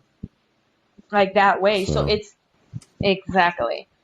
So it's but it depends. It's changing slowly. It's really slow change. But I can say, like I have, several people working for me, and sometimes they are older than me. That's totally, fine. And there's more like an equal relationship. Doesn't matter. Real quick, I just want to say, what you can do matters. I just want to say real quick, the thing that gives me hope, honestly, are people like I feel like the younger generation in Japan is Goda-san, it's being especially very loud. because I know him very intimately, or now I definitely do. Like there's people like that out there who are in high positions who can really make changes, and that's what I'll be to Tomo's point. So we don't, it can't all be doom and gloom. There are people out there who come to your guys' room who want to learn.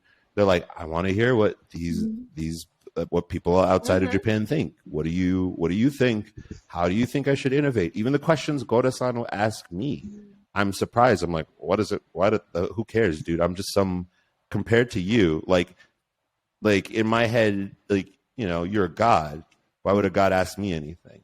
So there is some hope. I agree, Tomo. Mm-hmm. Yeah.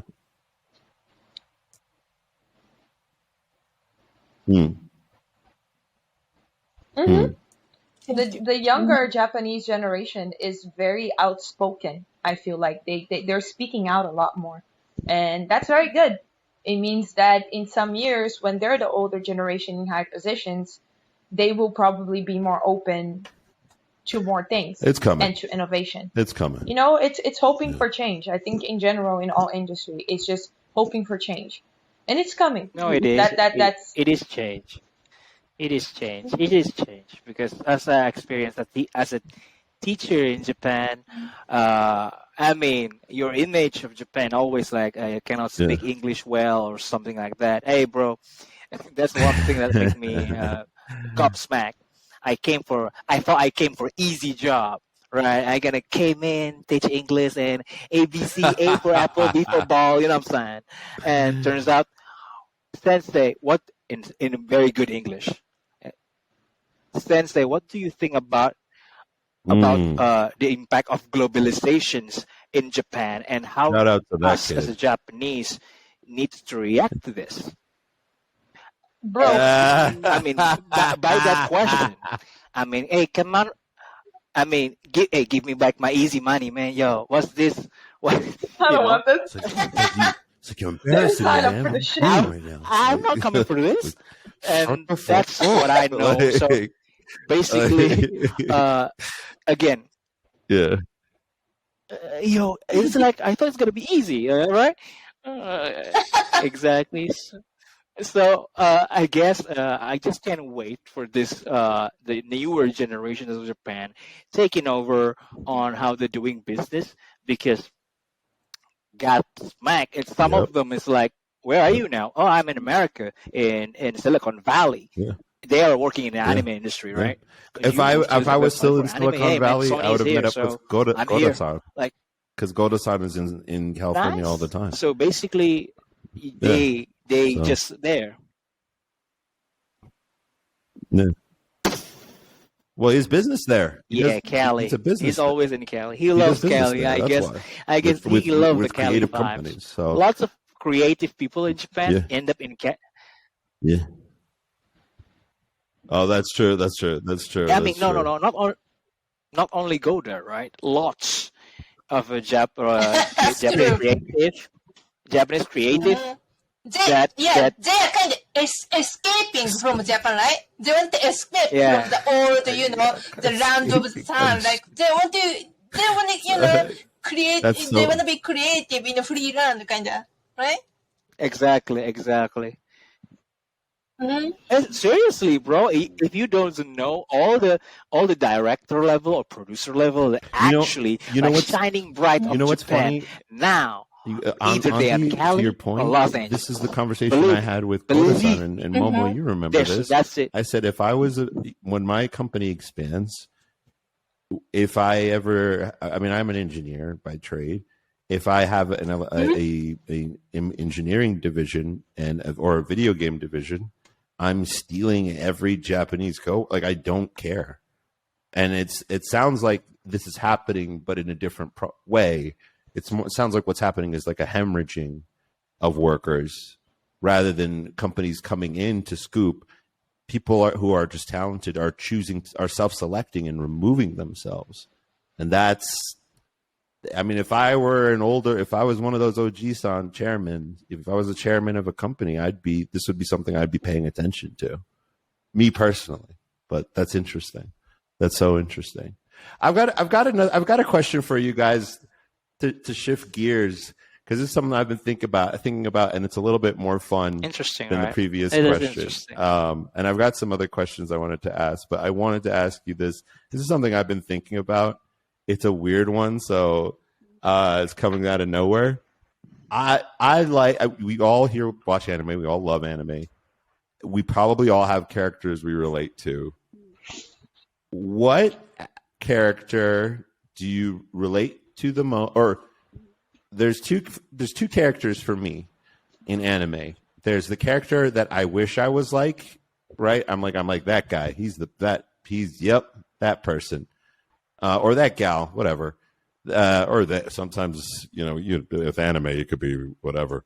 So that person, and then there's like, even though I do want to be that person, I'm gonna be honest, I'm actually that person. Like, if I'm being really honest with myself, that's the person I am more likely to like connect with or resemble in my day-to-day life. Do you guys have characters like that? I'd be curious to hear whom each of yours is. I just wanted to ask something fun real quick. Waki-san? I'm gonna be the last. Waki-san, let's go. Lo siento, patón. ね、きっとたくさんあると思われてるからじゃないかな。ね、で、うん。What did she say? What did she say? As you know that maybe, yeah, 柳本子さんね。Ghost in the Shell, really? 元子草薙。Wow, okay, okay. So that Ghost in the Shell. So but you better you better watch out. You better watch out. And just have a bunch of random women in her bed constantly. And she's like, I gotta go on a mission and just leave. Yeah, like okay, whatever works. Hey, man, Major Kusanagi. Oh yeah, go ahead. Yeah. I don't know if you should. Yeah, go for it. Go for it. Can I translate? Go for it. Who cares? Go for it. Should I? ね、それ、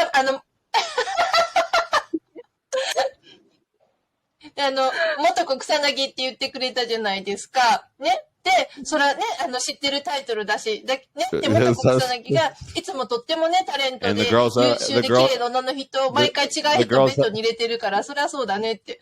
The girls are going to be like, Major Kusanagi, don't leave. And they're like, sorry. She's like, I'm sorry, girls. I got work to do. No, okay. So that's who you are, who you connect with. But who are you actually? It's already, yeah. So it's okay to say it. Yeah, but the question is two parts, right? One is who is you want to be. She want to be the Motoko Kusanagi, like her kind of idea of character. Okay. We can come back. Yeah. Who's ready? Luke? I cannot choose one. Yeah, I cannot. Lady first. Yeah. Let me think about it. So, ね、ルパちゃんでもともみさんでも、レイディーファーストでどうぞ。You wanna go, Lupa? Chance ball. I love this game of haiku that you guys are doing, passing the ball. Yeah. Like, thanks, man. I feel so appreciated in this. Pasto spike. To me, I have a lot of characters that I want to be, that I look at them and I'm like, wow, I want to be more like those characters. Some of them are literally hanging on my wall. I'm being my mom right now. Dang. Sorry. I really want to be like this dude here, Trafalgar Law. I have two major ones of them. Sorry. Yes. You know, I have Sailor Moon up here as well. She is amazing. I love Usagi. And also Ichigo.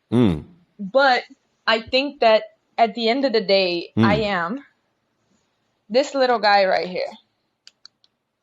His name is Wei Wuxian. He is a character from a series I heard about called that. I heard it's fire. It's like all written, it's a Chinese series. The English name is The Grandmaster of the Demonic Arts. It's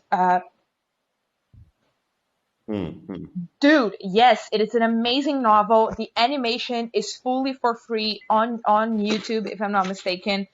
It's amazing. It's one of the most amazing stories that I have ever read and ever watched. There is a live action drama of it as well, and it's a BL, but it's not too. The animation is not too heavy on it because of Chinese censorship. So a BL. Yes, a BL is a boys' love story. In Chinese, they're called danmei. And this is a danmei. It's a very popular xiansha, which means high fantasy. It's a xiansha danmei. It's a high fantasy danmei, which means it's historical. It has fights. It has gods. It has ghosts and flying swords and everything. And I am Wei Wuxian. The story is about him. He is the Grandmaster of the Demonic Arts. But it's a story about how you view people and how you're viewed back by them. And I really like Wei Wuxian because he is so often viewed, and why I think personally I am him is because in the positions that I have been in and the things that I have had to do in my life, especially in my types of job, I have been looked at as someone that is not that nice, and someone that is not that great of a person. But once people get to know me, they understand that what I'm doing is often because I care. And because I find people important, and I'm doing this because I think it's right. And this is my own sacrifice. I'm sacrificing my own part so that other people can have a greater part. My name comes from that. You know, I'm Lupa. It's Greek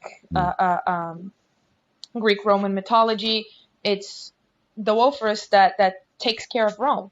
You know, so Wei Wuxian, like, you know, the whole black-red aesthetic as well, and this ADHD shameless character that is actually, he's just really trying his best at all times, and he really wants to please people, and he's smart, even though he doesn't really seem so.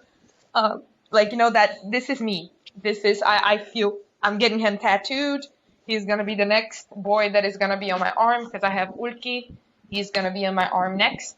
So yeah, I am not a Japanese character, but I am a Chinese character from an amazing animation. I like that answer. Open with a great answer. You really recommend the watch. All right, if all right, you girls. Ever get into it. You better.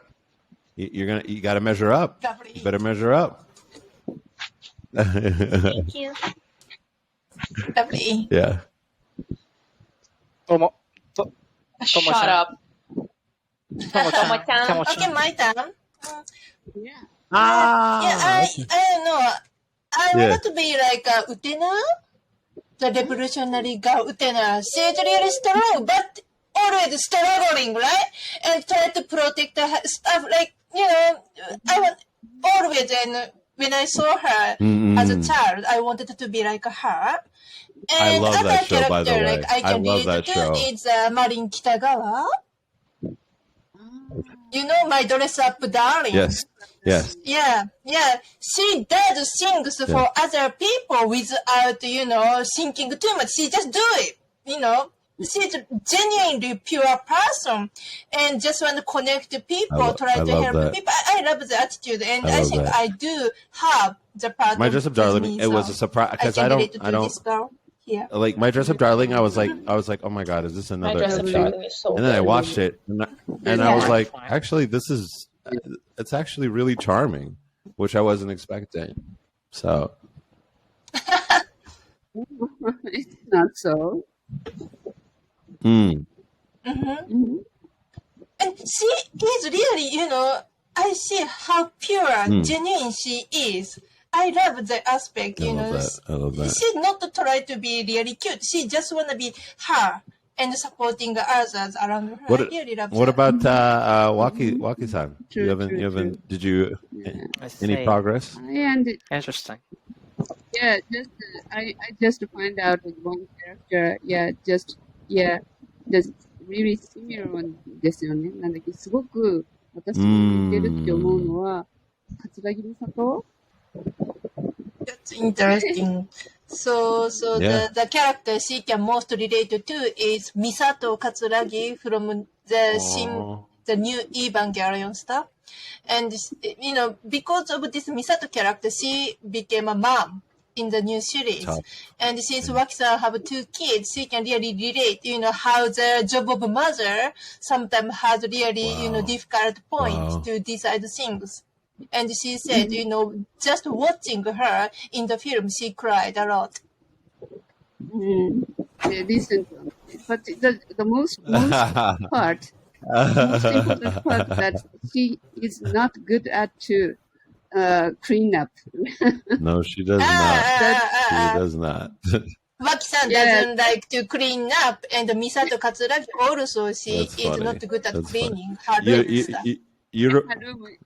By the way, for me, Waki, you remind me of of Nico Robin, and then do you guys remember that girl from Full Metal Alchemist, where they're like, "Oh my God, we lost all the research," and she's like, "Oh, I have a photographic memory. Let me just write all of it," because they had to rescue her because she was in an avalanche of books.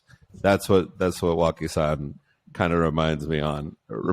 It's just like, wait, you have this supernatural ability? Why didn't you mention it? Like that's what it reminds me of. But yeah, go on, Dika. Me? Who, the one that you actually want to be, and the one that you actually are in life. You want to be, most related to, right? Okay, I think I gotta put it out in every spectrum of Bleach. So be prepared. I want to be Urahara.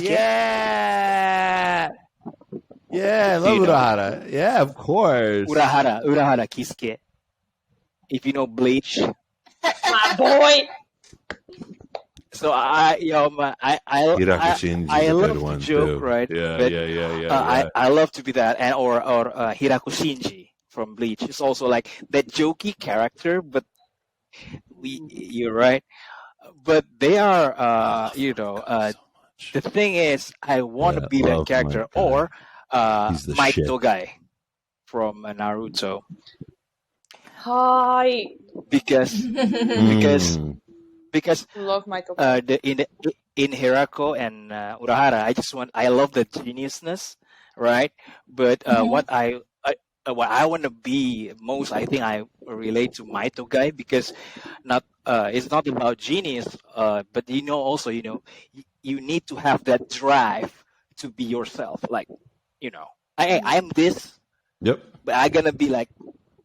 That is, if you like, you see Might guy. He understand he's lacking, but he's man. I know I like it, but I'm gonna do. Like in the end of the day, if you see the last what does part he say? of Naruto, Madara says, "Hey man, he's Madara says, Madara omae no saikyo." Like he's like, I name you I declare you the best. You're the best. Omae no saikyo. Yeah. Yeah, right. And right. So I mean, exactly. So I really want to do that. You focus on your own stuff, even other people doesn't understand. Yeah. And perfecting your craft, and doesn't care. You just say, "Hey, man, I'm gonna do this," right? But this kind of character is focused on this, their pursuit, but they still have some kind of moral value. Right, to a degree, but this is the thing. I want to be that good guy, but I'm not. What is? So, I'm really related to? I think you know my answer. Shunsui. I think you know my answer. I'm gonna be the new Shotaicho of Bleach. Yeah. The new number one. Kyoraku. Shinsui Kyoraku. Because, hey man, I know my Doryoku, I know my talent, and I also like being kind. But when the drive comes to shove, hey man, hey, facts stay facts. I'm gonna make a decision that maybe you don't like, but I'm in for win. So you say. So people used to see. Because I'm like that, right? Most people see me so kind, right? I just like, hey, party, let's go. But man, when you do business with me, to a degree, maybe you will hate me because I'm gonna call what you don't like, and I'm gonna do that because this is the best options. I can relate. What do you mean by that? What do you say? This is a constant in the area that we work in, Dika-san. That's why.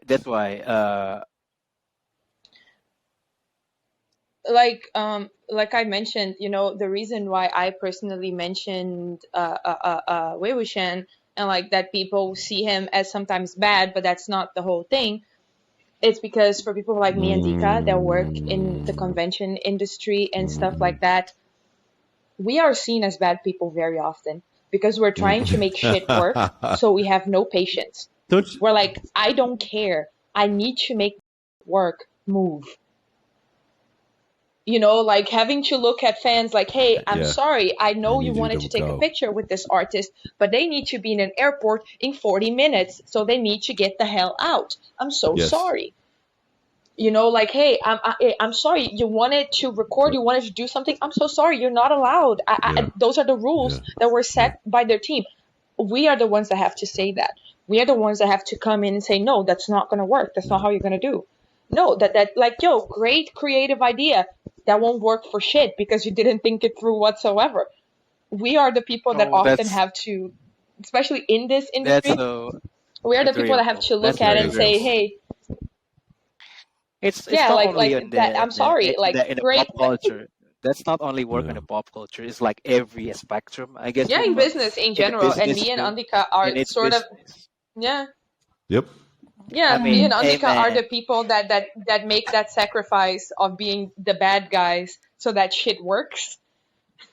So that's how it is. And how can relate to this character because usually in everyday shit, it's just like, hey, hello, hey, what you doing, man? Hey, I'm good. But when shit come to shove, hey, man, sorry, gonna take it in. So yeah, that's how I can relate the most, and people doesn't see that often. And the people who call me out, like, hey, bro, you know Bleach? Maybe you are this. That's awesome. I just like those are all great answers. Those are really great answers. They call me out. So yeah, it's really Do you guys want to hear my answer? It's very funny. Really, but if you guys,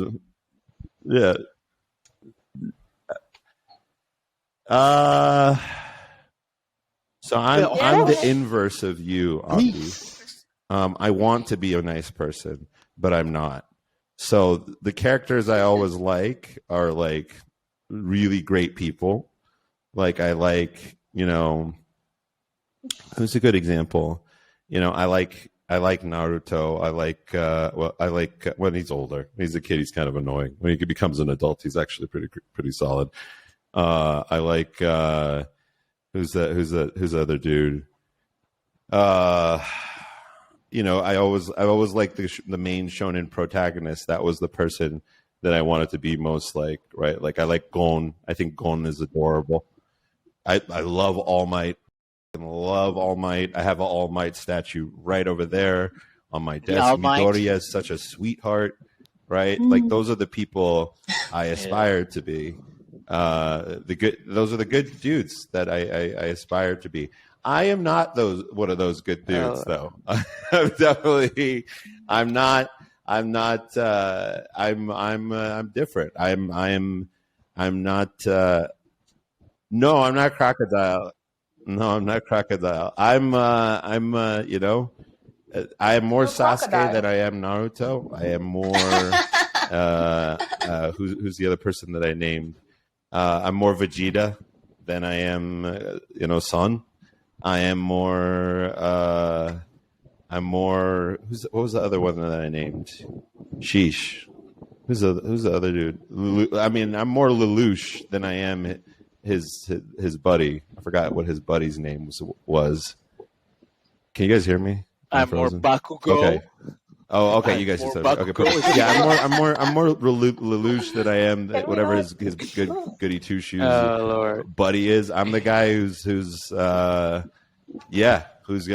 I'm okay with you hating me if it means I can do something that like works, and you can hate me until the end of time and blame me for something. But if the end result is good, I'm totally good with that. Yeah, I'm totally good with being the monster, and maybe there's even a little part of me that kind of enjoys it, but it's not necessarily out of sadism. It's not because I want to see people in pain. It's just I know what kind of monsters there are out there, and I know how kind the people I like Andi, I would count you as this. Like, if you and I were in a bar and someone said something to you, you would let it go. I would not let it go. If it was like really disrespectful, right? You know what I mean? Like it was really like racist or something. You'd be like, Basil, forget about it. I'd be like, no, I'm going to destroy this whole place and this dude. So like that's those are the characters that I relate to more. Yeah. I can't think of it. Go on. If I could recommend, it's by the same author as this series. It's a series that Waki-san You have to mentioned send it that to she me. really You have liked to it. send it to me. It's called Yeah, because I don't know. Shifu, Heaven's Official Blessings.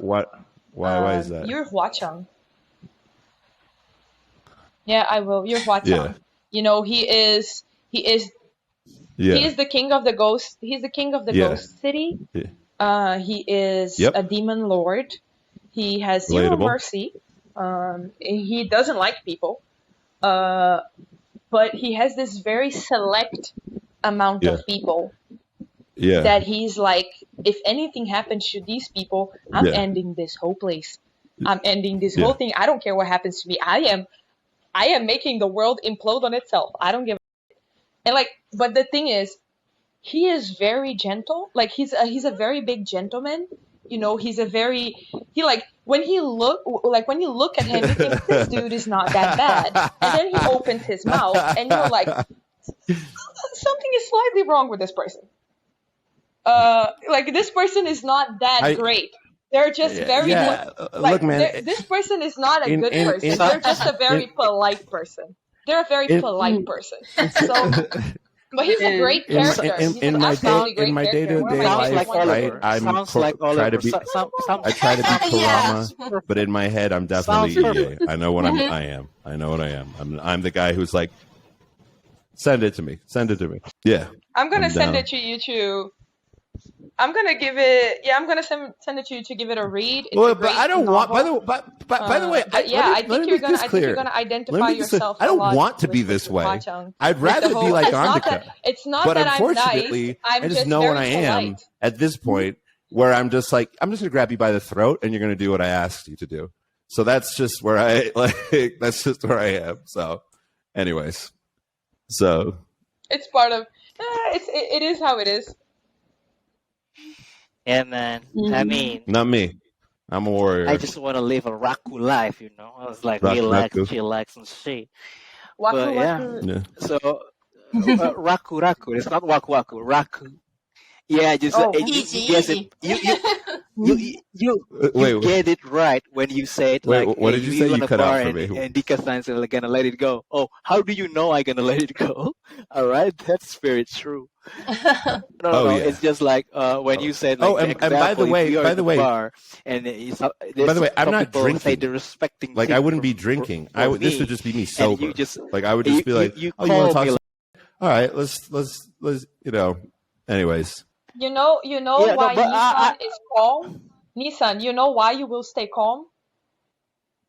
You know, I know why. Why? Because Alhamdulillah, you have Allah by your side, and you say no. Yeah, I have Allah. I have Allah. I'm not here for that. I have Allah on my side too, Muslim. and I'm just like, I don't know, nigga. It's time for war, so I don't really, you know.